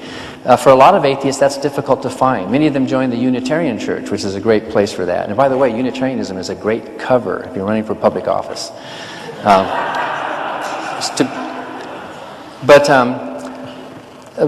Others of us don't feel that need for community, but if you do, we can see that model. In fact, it was the churches that became rallying points for Martin Luther King Jr. in the Civil Rights Movement, because it was a good place for community to come together. So I also think we can maybe learn and appreciate some of the music that's in. You know, I'm a musician and I played Christian music. I don't miss the Christian lyrics, but some of that music, Ave Maria by Schubert, I think is gorgeous, although I don't believe in the Virgin Mary. I learned from his feeling of evocation, of adoration for someone that he loves, that I don't. I can still get into that spirit and feel this very human expression. So I think we can learn a lot from modern Christians. I don't think there's much to learn from the document upon which Christianity is based. That Bible, which, by the way, I am interpreting in context and know it at least as well as you do. If you can figuratively dismiss a lot of the things, then why not dismiss God as one huge figure of speech as well? Thank you, Mr. Barke. I appreciate your comments. I take them as, in a certain way, a refutation of a theme in Christopher Hitchens when he says how religion poisons everything. One of the things that's, I think, very exasperating about this new atheism is its uncritical nature. I mean, religion hasn't poisoned Bach or Dante or Milton or a great part of our sacred music, our literature, our culture, the Gothic cathedrals, this building, are the product, if you will, of religious inspiration. It's formed our civilization. Even the atheist should have the dignity to admit that, and I'm glad you have. For my part, I actually value very much the atheist critique. Now, I value it, if you will, at its best. In some senses, you know, when a Richard Dawkins, who's really a biologist, wanders into medieval theology and in one paragraph essentially goes, "Take that, Aquinas," I have to chuckle. because this is ultimately what happens when a biologist is allowed to leave the lab. You get something rather embarrassing. However, the great atheists I mentioned earlier, I think have given us a very profound way to think about how do we know what we know. By the way, this started in the Enlightenment. There wasn't that much atheism in the Enlightenment. There were a couple of the French philosophers were atheists. But mostly the Enlightenment was an objection, not to Christianity, but an unholy alliance, you may say, between throne and altar. And that's what pushed a lot of people toward deism. But we've seen great atheists in the last 100 years. By the way, I probably spend more time reading them than I do Christian apologetics. If you read my book, What's So Great About Christianity, the people most frequently cited are people like Nietzsche. Nietzsche was in some ways very deep, very prophetic. Essentially, he argued in a nutshell that if you remove God, if you kill God, he says, don't be shallow enough to think that you can preserve Christian morality. Be nice to people, believe in equality, believe in human dignity. He goes, Christianity brought those values into the world. When you kill God, those values begin to erode. In a sense, what he was doing is saying that you can't have it all. A lot of the new atheists today are in some shallow sense saying, we don't want God, but we'll keep all the other principles. For example, the idea of do no harm presumes the equal dignity of the other man's life. But that's a Christian invention. Go back to ancient Greece and Rome, you won't find it. The Spartans, when they found the sick child, they didn't want it. Leave it on the hillside in the winter, find it dead in the morning. That's not the shocking thing. The great thinkers of ancient Greece, Plato, Aristotle, they knew about this. They didn't care. They viewed it with equanimity. And why? Because the preciousness of human life was simply not an important value in ancient Greece and Rome. Thank you, Now, Mr. I'm sure D'Souza. Dan Barke will find Sorry, I have to cut you off here. Of course. Andrew, do you have another question? All right. We in the Harvard Secular Society wanted to host this debate in order to provide a productive discourse between two sides that are often seen as opposing forces. Mr. D'Souza, do you personally believe that these type of debates, or how do you believe that these type of debates benefit the society? And the same question will go to Mr. Barke afterwards. We might finally find a point of agreement, and this would be very good. Look, 100 years ago, you could go to Columbia, you could listen to a debate on, is God dead? It would be a public debate in a public forum. Somehow theological debates about these, you may call them big questions, have vanished from American public life. In a certain sense, to complete my answer to the last question, I'm grateful to the new atheists. They have put the issue front and center on the table. Great. It's actually very good for Christians, by the way. Why? Because a lot of Christians have forgotten that they have one foot in secular society. If you ask them, why do you think this or why do you think that, they'll reply, because the Bible says this, the book of Leviticus says that, the Gospel of Luke says this, and of course, if you're Dan Barke, you're going to say, who cares what the Bible says? Or, to put it differently, who cares anymore what the Bible says, since he used to care. But who cares anymore what the Bible says? So there is a rejection of the shared Christian assumptions that once shaped our society. This is the fact of our time. The reason I think these kinds of debates are very useful is that they force both sides not only to engage, that's healthy in itself, to debate the fairness of the public square. I don't want to leave it all to himself. I would like to see a rule of fairness allowing believers and non-believers equal access to the public square. Not this absolute separation, which is essentially a strategy to drive the Christians out and keep the public square safe for atheism. Finally, I think that it's also useful because it forces atheists to confront their hidden metaphysical assumptions. Very often in the academy, atheism is presented as synonymous with sophistication. This is a bogus intellectual move that leads young people to think, I think wrongly, that as you become educated, you should slough off your beliefs in God because they are somehow unreasonable or irrational. This is the prejudice of our time. This is the reigning prejudice at Harvard. So the reason I'm here is to speak not only to Christians, but also to non-believers and say, hey, let's apply the critical lens even-handedly. Let's recognize the faith-based assumptions in our beliefs, even in modern science. Thank you, Mr. Overall, D'Souza. it's a healthy debate. Thank you. If we want a world that has less violence and more understanding in it, then we need to remove, as much as possible, sources of social conflict, especially unnecessary sources of social conflict. Because there's always going to be fights over water rights or property rights or who knows what. But religion, at its core, is divisive. Religion builds walls between people, insiders, outsiders. the chosen versus the damned, the elect versus the evil, the infidel. And it causes, we see through history that there's religious divisiveness, even within the same religion, the 30 Years' War, Northern Ireland. We see that religion it creates this unnecessary thing that people have to fight about. It wouldn't get rid of all social conflict, but it would be wonderful if we could educate. Debates like this can serve a purpose of educating to the fact that most religious claims that are based on faith are irrational, and if they're irrational, then they are dangerous to our thought processes, which we need even more desperately as the world gets tougher and tougher to live in. And the faith of the founders of the religion was basically an irrational thing. Most of the founders, like Joseph Smith, Muhammad, Jesus, they were these kind of obsessive compulsive people who thought they had to shape the world into their view. And look at how all these sheep just follow along. That is dangerous to be sheep. We should not be slave. Paul called himself a slave of Christ, proudly. And Paul said that a Christian should bring into captivity every thought unto the obedience of Christ. Captivity is not freedom. In Proverbs, it says, lean not on your own understanding. It also says there's a way that seems right unto a man, but the ends thereof are ways of death. That is dangerous, to surrender your mind to someone else's mind, be it a god or a dictator or a master or a church or a pope. It is better for the world if we learn from debates like this that, hey, we atheists aren't just a whole bunch of mad, angry people because we want to be free to sin and go out and kill and rape. That we atheists actually have reasons for why we reject. And I think that's a very useful educational and public thing. Thank you, Mr. Barker. This ends our questions for the debate. We'll now move into the question and answer portion. For this, we have the pleasure of having John Figdor, an MTS candidate at Harvard Divinity School, to moderate this portion. Mr. Figdor?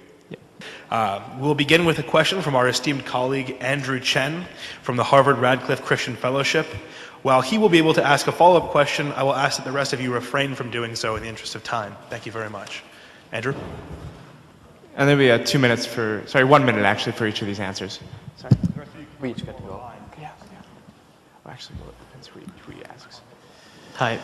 In light of the design of this debate and debates in general, Is there more water anywhere? what value do each of you place in humility, and how do you feel like you express humility in your personal lives? Did he say humility? Yes. Okay. You go ahead if you want. You have 1 minute, Mr. Souza. It is the beginning of humility to recognize that our knowledge, as deciphered through reason, is necessarily limited. We cannot operate on the assumption that the things we know now are all there is to know, or, in a certain sense, the premise of modern atheism, if I don't see the evidence, I know it doesn't exist. I think that humility is also a value. It's an intellectual virtue. It is also a civic virtue, because, again, as fallible human beings, see, the Christian assumption is that, it was stated by Immanuel Kant, out of the crooked timber of humanity, no straight thing was ever made. And this, in a sense, makes us realize that morally, intellectually, we're not perfect. We're flawed. That means the other guy might have it right. And so in this sense, I think that Christ is a certain model for the man who, not that he didn't have a sense of what's right and wrong, but he was gentle in the way he treated people, gentle in the way that he approached even sin, which as the inventor of Christianity, he would hate. But nevertheless, let he who is without sin cast the first stone. Thank you, Mr. D'Souza. I'm sorry. Is there a follow-up question, Andrew? I do have a follow-up question. Mr. D'Souza, to what extent do you admit that your views do not represent the Christian faith as a whole? Well, I mean, I think we are all speaking as individuals. I've certainly no appointed spokesman for any belief system. I'm really a scholar, a political scientist. I've really been a secular scholar. For 15 years, I've written books on markets and other topics. This is my first book about Christianity. So my personal faith has deepened over the years, And this is the first time my intellectual life and, if you will, my faith have come together. So I'm speaking for no one but myself. What I'm trying to do is something perhaps a little different. There's Christian apologetics, and most of it goes on within the churches. What I'm trying to do, if you will, is engage atheism on its own ground. So you'll notice, for example, that at no point today have I appealed to authority or revelation or an encyclical or even scripture. I've essentially argued on the same terms as Dan Barker. And that's why it shocks me that he basically says these religious views have to be somehow excluded from the public square because they are dangerous. Meanwhile, apparently his views are perfectly safe and they should have a monopoly in the public square. This strikes me as ludicrous. Thank you. Please. Mr. D'Souza, I'd like to ask you a question. You stated that the God was omniscient earlier in the presentation. Now, accepting that term, I would like for you to ask how an omniscient entity, when creating this planet and the human beings, could screw up so badly. They had Adam and Eve, their first progeny was a murderer, and going through 10 or 15 generations, this omniscient entity had to acknowledge that he had made such a mess that every man, woman, and child was murdered by drowning. And not too long after that, he murdered his own so-called begotten son to correct for these failures of his own creation. And this doesn't sound like an omniscient entity to my understanding of the English words. I mean, I would expect competence. Yes.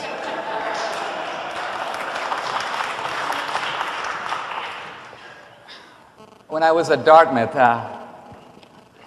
one of the things I learned was in answering an objection, in critiquing a view, always try first to state the view from the inside. Try to state the view as the advocate of that view might hold it, and then attack that. Because otherwise you're attacking a straw man. Now, the first thing I would say is, what is the Christian understanding of omniscience? And is the God that we see in the world inconsistent with that? The Christian understanding of omniscience is the following. Number one, God created the universe and a lawful universe. God created man and woman and created them with free will. Now, he could have done it differently. He could have created us automatons. He could have made us robots. The Christian view is that for whatever reason, and you can dispute it, he created free will. Now, freedom in the essence of it, and Dan swears by freedom as his core principle, as you know, freedom is the freedom to choose the good, but it is not freedom if it doesn't have the equivalent freedom to deny the good, to choose the evil. And so Christians are not surprised to see evil in the world, particularly moral evil. It is the direct consequence of giving human beings free will. Thank you, Mr. D'Souza. Thank you. Next question, please. This question is for Mr. D'Souza. You want to argue against atheism on its own grounds. You've given very short shrift to faith in these arguments, and you've taken pains to show out the faith-based assumptions in science. So it seems to me you're approaching this whole issue of the existence of God more or less on an empirical basis. My question to you is, what's your evidence for God? Why should an atheist like myself and many of us here take it as trustworthy? I'll give you one piece of evidence that's rooted in modern science. In recent decades, scientists have asked a very interesting question. Our universe operates according to very specific numerical values. For example, the gravitational force is so strong, the electromagnetic force, the strong nuclear force, the electro-weak force. Here's the question. What if these numerical values were a little different? And this is a question Stephen Hawking addresses in A Brief History of Time. And he argues that if you come in and if you think of God as sitting with a bunch of dials, let's say 100 dials, if you touch one of the dials, in this case the rate of expansion of the universe, and move it, not 10%, not 1%, 1 part in 100,000 millionth million, you would have no universe, you would have no life. Now, the point I'm making here is, I'm not talking about the fact that we live on a lucky planet Earth, so I don't want a distortion of the argument. I'm saying the entire universe has to be as big as it is and as old as it is and have the numerical values it does in order for us to be here having this conversation. The universe is a giant conspiracy, it seems, to produce, well, us. This is an argument for design that is completely immune to Darwinian attack. I have never heard a semi-intelligent atheist explanation of why the universe is fine-tuned in this way. I would like to invite Dan Barke, when he has time, to provide one. Time. Thank you, Mr. Souza. I'm curious as to what the final straw was for you, and when you stopped being a Christian. It was probably a gradual process, but I'd like to know what the final straw was. Thank you. It was a gradual process. It took 4 or 5 years, starting as a fundamentalist minister, believing every word of the Bible was true. Obviously, I knew there was metaphor in the Bible. When Jesus said he was a door, we don't look for hinges, but I believed that the Bible was true, and I went through a gradual migration where there was no one thing. It started off with things like the historicity of Adam and Eve. Did I have to believe that or not? Moved into more biblical criticism and realizing that the Bible was put together so sloppily. It is so contradictory, it is so unreliable, and then when my eyes were open to look at it from outside to see, wow, it's even uninspiring and even dangerous, I moved into more of a liberal Christianity, and eventually I dumped out all the bathwater and I said, hey, there's no baby there. This whole thing is just one huge figure of speech. There was no final straw. If there had been one final straw, it'd be like asking you, when did you grow up? You know, you probably couldn't point to one thing, but you could point to a process in your life. But so it was just a gradual maturing and growing up. Thank you. Next question, please. This is a question directed primarily at Mr. D'Souza, but I would hope Mr. Barke would also comment. My question is this. If you believe in religion, it seems to me that you believe in miracles and you believe in things that seem impossible to common sense without any evidence to support it.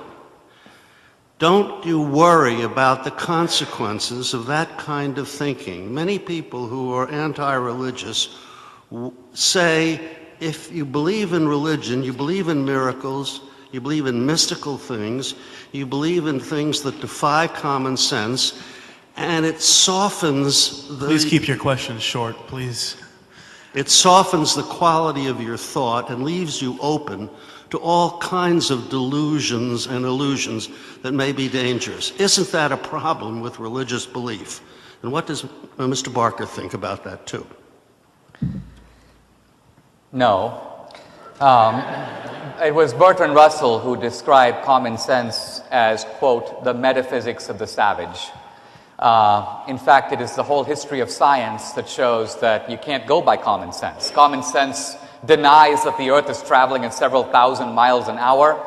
For many centuries, it wasn't just religious people, it was scientists who opposed Copernicus and later Galileo because it violated common sense. They thought that ultimately if the Earth is moving so fast and you throw a stone, it's not going to land where you dropped it, it's going to land many yards away. So I think that common sense is not always a reliable guide. Well, the deep question we have to ask is there anything in modern science that invalidates the possibility of miracles? The somewhat surprising answer to that question is no. Science is based ultimately, you might say, on laws. But what are these laws? These laws are generalizations based on empirical examples. For centuries in Western civilization... I'm sorry? I'm sorry, you're out of time, Mr. D'Souza. Well, I agree about science and even about history. History, to be useful, has to assume natural regularity across time. And I think you then would agree with me that history is impotent to even prove the miracles of the Bible, for example, because history has to make those similar assumptions. It can't prove them true or false. They have to be taken by faith.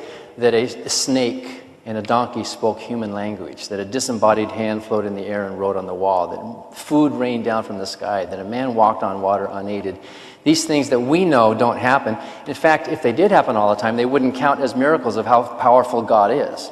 A miracle is something which only counts because it goes against what we know as natural regularity. So you better hope that the scientific method disallows that, basically, based on our experience, so that the miracles can count for it. Otherwise, you're just yanking miracles into the natural world, and they are not really an act of God at all. They're just as yet unknown technological things that we haven't yet figured out with our limited brains. Thank you. Next question, please. To Dr. D'Souza, Two questions, one on religion, one on God. If God comes to you and asks to kill Dan Baker, otherwise he'll go to hell, will you do that? And if you don't, does that mean that you are actually obeying rationalism but not religion? The second question is, do you honestly believe your assumption that creation needs a creator, although you cannot answer who created God? I'll focus on the second question, and that is... Okay. I'm sorry? The first question is asked and answered. He came late to the debate. No, I didn't. I put the question that if God tells you to kill him or else you go to hell, and if you don't do it, then that's actually your rationalism, but not religious belief. No, I was saying that we human beings live in a world of epistemological doubt. Even Job, Abraham, Isaiah, none of us sees God. It's not an atheist idea we don't see God. And therefore, God is an immaterial being. And so to say things like, God's got to show up for us to believe in him and stand right here, this is setting a test which... the question you have to ask is, what evidence would it take for us to recognize God as the immaterial being he is posited to be? Now, the point I'm trying to make here is that we human beings see through a glass darkly, St. Paul's phrase. And this means that we have no single way of knowing. We believe, but we operate in a domain of doubt. See, I think one interesting fact that's emerging in this debate is the Christian is more tentative, in some ways more agnostic, more open to the possibility that he or she is wrong. The atheist is serenely self-confident. I've never seen a miracle, so there can't be miracles. You know, for 2,000 years in Western civilization, the phrase "as white as a swan" was as close to a law because it had millions of corroborating examples. Then the white man landed in Australia and saw black swans. Time. Thank you, Mr. D'Souza. No more law. Next question, please. My question is for Mr. Barker and Mr. D'Souza, and I was just wondering what both of you thought of why women are almost universally excluded from religious decision-making hierarchies, and specifically Christianity. Go ahead. There is a book written by a noted evolutionary biologist that is called The Inevitability of Patriarchy. It's an important book because it makes a Darwinian argument, by the way, seconded by leading atheists like Steven Pinker, who I believe now at Harvard, formerly of MIT, arguing that these male-female differences are rooted in evolutionary biology. In other words, religion doesn't invent these things. The argument is, and this is an argument made with impeccable scientific and atheist credentials, that these things are in nature. In a sense, you might say, religion assigns differential sacramental authority based on these presumed differences. Now, frankly, I doubt the biology. Because this is a case where a theological argument is sitting on top of what is presumed to be natural. The same, by the way, the debate about homosexuality, same thing. The idea that homosexuality is unnatural is not an invention of religion. People didn't say, oh, you know what, the book of Leviticus, and therefore, no. Time. Thank you, Mr. D'Souza. Mr. Barker? You're very right. The Bible is a very sexist and patriarchal book. The women are devalued. Women are viewed as property. In the Ten Commandments, thou shalt not covet thy neighbor's ass nor thy neighbor's wife. Women are something to be accessed and controlled. It's assumed that it's written to men. God is the father. He got a woman pregnant. She had a son. He has male disciples. So I think it's a big component of many religions, and whether it's religion's fault or whether you're right that religion is just borrowing from something in human nature, I don't know if I can answer that question, but in any event, religion still perpetuates the sexism that we find abhorrent, especially in the Bible. And when Paul said that women should keep silent in church, they should just learn from their husbands and be quiet, that no woman should have authority over a man. Those are direct biblical teachings putting women down. I debated a Muslim scholar once in Queens, and I said, I think Islam is basically all about control of access to females. I think that's basically what the whole thing is. Muhammad, Joseph Smith with the polygamy and the women, and he got a revelation from God. Thank you, Mr. Barker. Thank you. Next question, please. Yes, this is for both of you.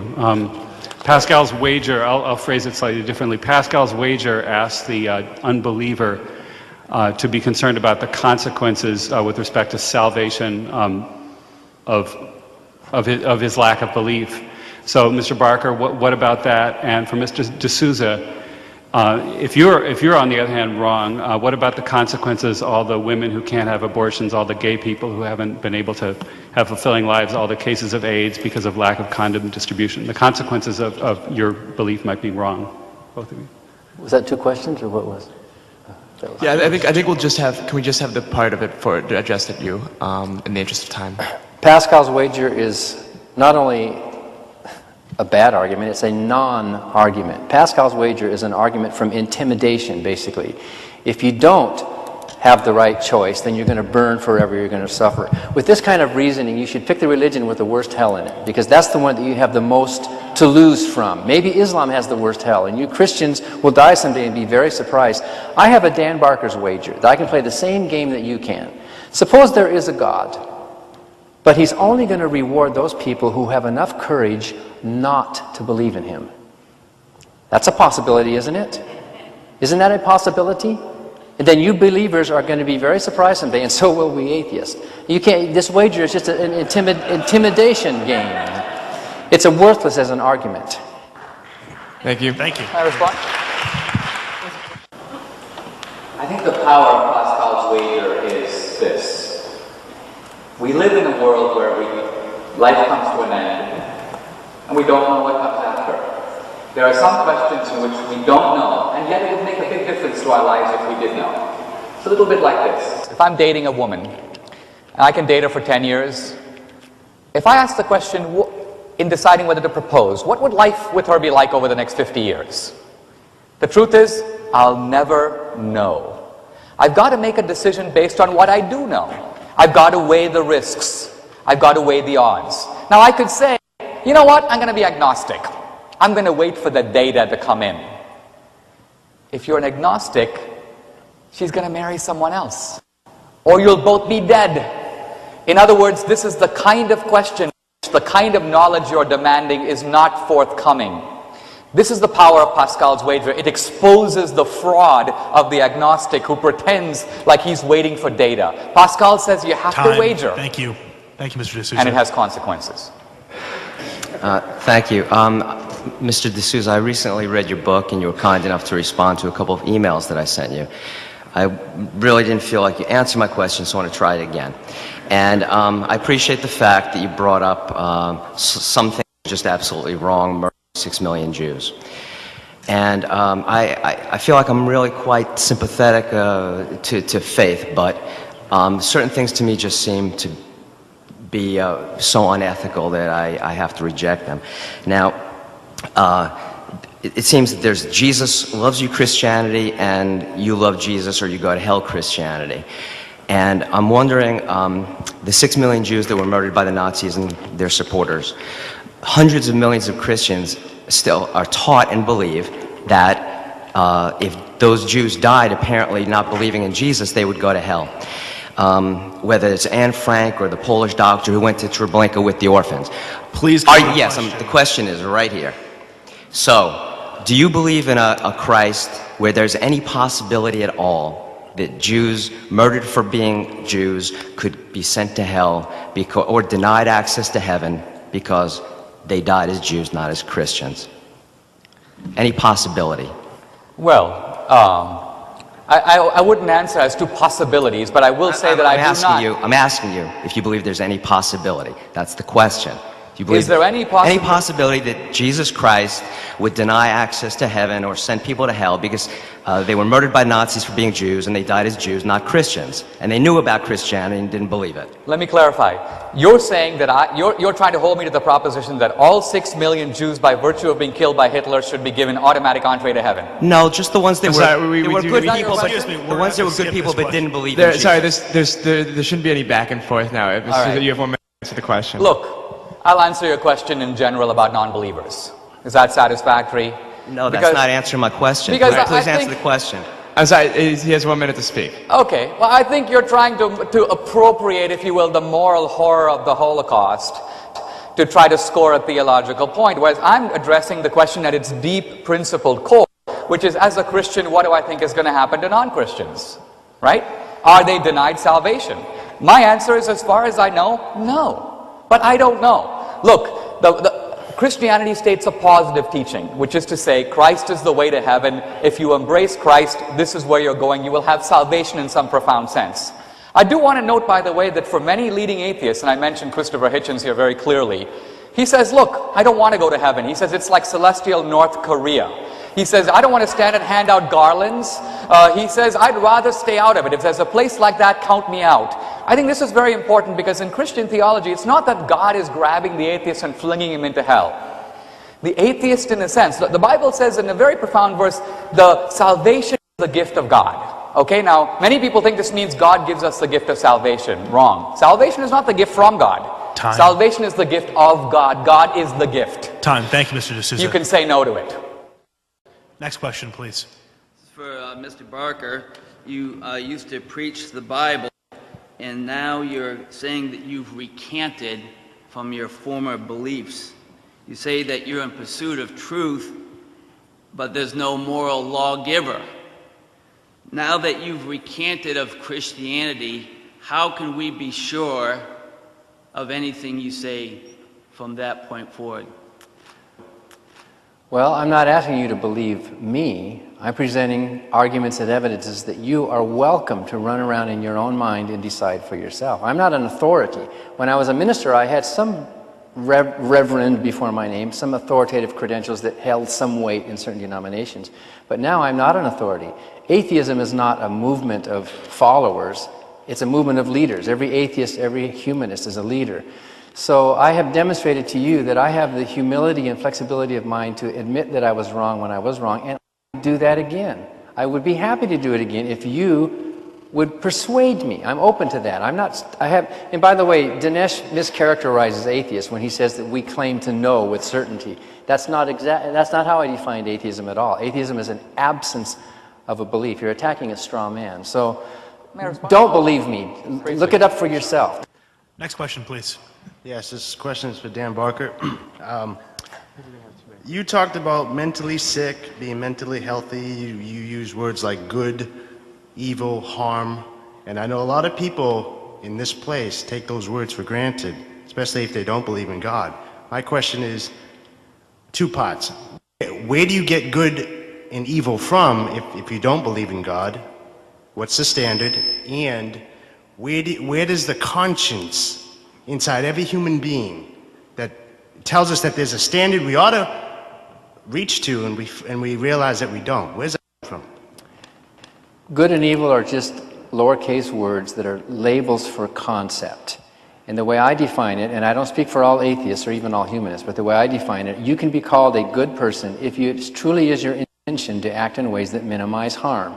Even if you fail, if it is your intention to be a person who wants less harm overall in the world. You can't get rid of harm. There has to be some harm. I mean, I think we would all agree it's wrong to stick a needle into a baby unless that baby needs a life-saving injection. We have to sometimes balance these ethical problems. So evil, by definition, there's no such cosmic thing as evil, but by definition, within ourselves, in the context of our species and what we value, evil, we would label those people who do not act with that intention, or people who maliciously act to cause unnecessary harm. And I think we agree that the less mentally healthy a person is, the more likely they are to be psychopathic or sociopathic. The consciousness that comes consciousness is a function of a brain, of a mind. And as the mind functions in this environment, we make value judgments. What we should we eat it, run away from it, fight with it, mate with it? That's a physical thing. Next question, please. Mr. D'Souza, you described earlier your experience as a child being raised as your parents' knee as a Christian with Santa Claus and fairy tales and all that, and you described that sort of as a false, not completely true version of Christianity. But is it possible that it's not just a coincidence, but that it's necessary, in fact, in order to raise religious human beings, to instill in them an ability to believe superstition and fairy tale, not just as pleasant bedtime stories, but as a description of the world? It is absolutely necessary and a crucial function of education to subject all claims to skeptical examination. In this, I include the claims of religion. I also include the claims of atheism. By the way, it's quite true that in earlier eras, the priest standing here would be a figure of authority. I would submit at Harvard that's not so much true anymore. It's the professor standing up here as a biologist and speaking in the name of science who carries that same canonical authority. And if he says that Darwin has shown that because creature A evolved into creature B, the idea of a creator has been rendered superfluous. Here is a man ultimately excavating metaphysics out of science, making a metaphysical, not a scientific statement, but smuggling it in with the authority of science. So this is what I see guys like Dennett, Pinker, and Dawkins doing. They're pretending to be scientific men, and they're giving you their anti-religious prejudices, which are carried in the sacred robes of science, which carries more authority today than if the Harvard chaplain said so. So skepticism all the way around. Yep. Thank you very much, and thank you, John, for moderating the question and answer portion of the debate. Now, finally, we're going to have 2-minute closing statements. Now, Dan started, right, so Dinesh, if you'd like to make your 2-minute closing statement first.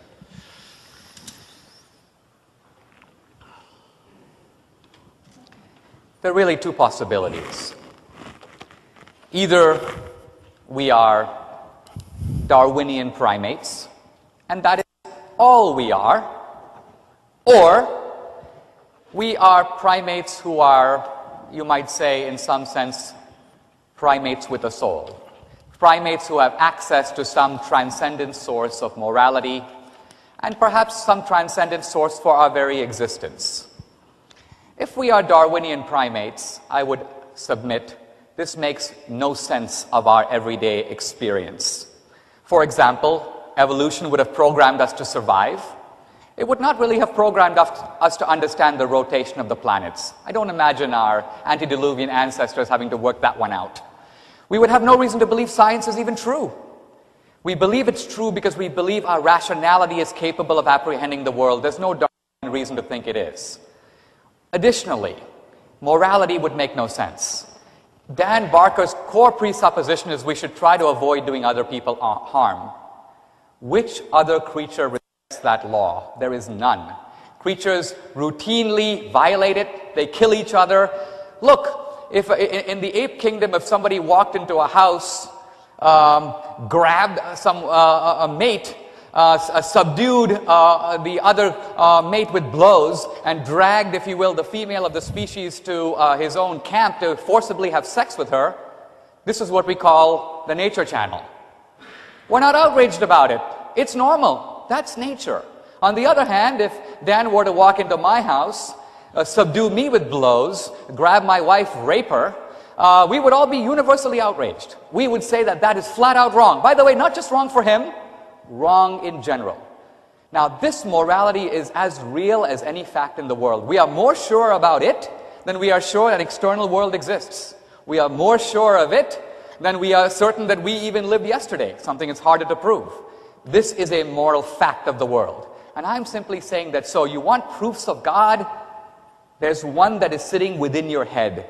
And I want to answer this point about competing instincts. I'm walking on the riverbank. Yes, I have a survival instinct that says go on. Maybe I have a compassion instinct that says there's a fellow Homo sapiens. Maybe I should be careful for their welfare. But C.S. Lewis says there's a third instinct that jumps in that says, in effect, listen to instinct number 2, not to instinct number 1 that should by all account be stronger. We heard a rather macabre Machiavellian calculus by Dan about how, yeah, if it makes sense for me. I leave you with this thought. Mother Teresa on the streets of India was found by an Indian guy, and she was hugging a leper. And the Indian guy makes the rational point. He goes, I wouldn't do that for all the money in the world. And Mother Teresa said, you know what? I wouldn't either. I'm doing it for the love of Christ. In other words, it is this belief in transcendence that imbues in us a sense of our sacredness as human beings, the sacredness of others, even those who don't agree with us. Ultimately, what Christianity calls agape, which is to say unselfishness, caritas. This is something that would never exist in a Darwinian universe. It would be a darker, it would certainly be a bleaker place. Thank you very much. Thank you, Mr. D'Souza.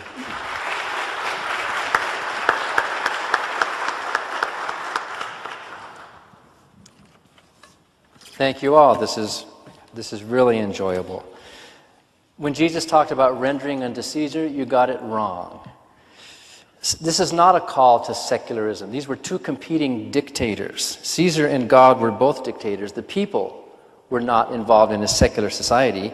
In America, we kicked out the dictator, the master, the Lord. We are a proudly rebellious nation. We say to Caesar and to God, render unto we the people the things that belong to we the people. I have an Indian story too. I'm an American Indian. My dad's a Delaware Indian from the Delaware River, and I'm a member of the tribe. And you know very well that before the European colonists got here, some of the native tribes were practicing a form of representative democracy long before the Europeans came over here with a gun in one hand and a Bible in the other. It did not stem from Christianity. Yes, we atheists do want religion out of the public square, but not out of the public sphere. If we call the public square the property that is owned by the public, the Capitol buildings and the principal's office, then the religion should be out of that, but not out of public discourse, not out of our public life as in the public sphere where we are all talking. I welcome you in the public sphere. I'm not trying to kick you out because you might be right and I might be wrong. We are not obnoxious and authoritarian about it. We invite discourse with other people.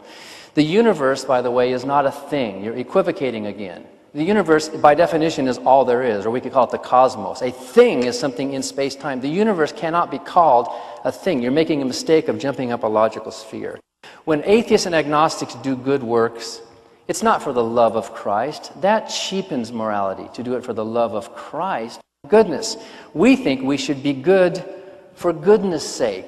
We are doing good for the love of humanity, which is a more authentic, a more relevant, a more real, a more ethical way to live our lives. Not because of the love of some dictator who needs his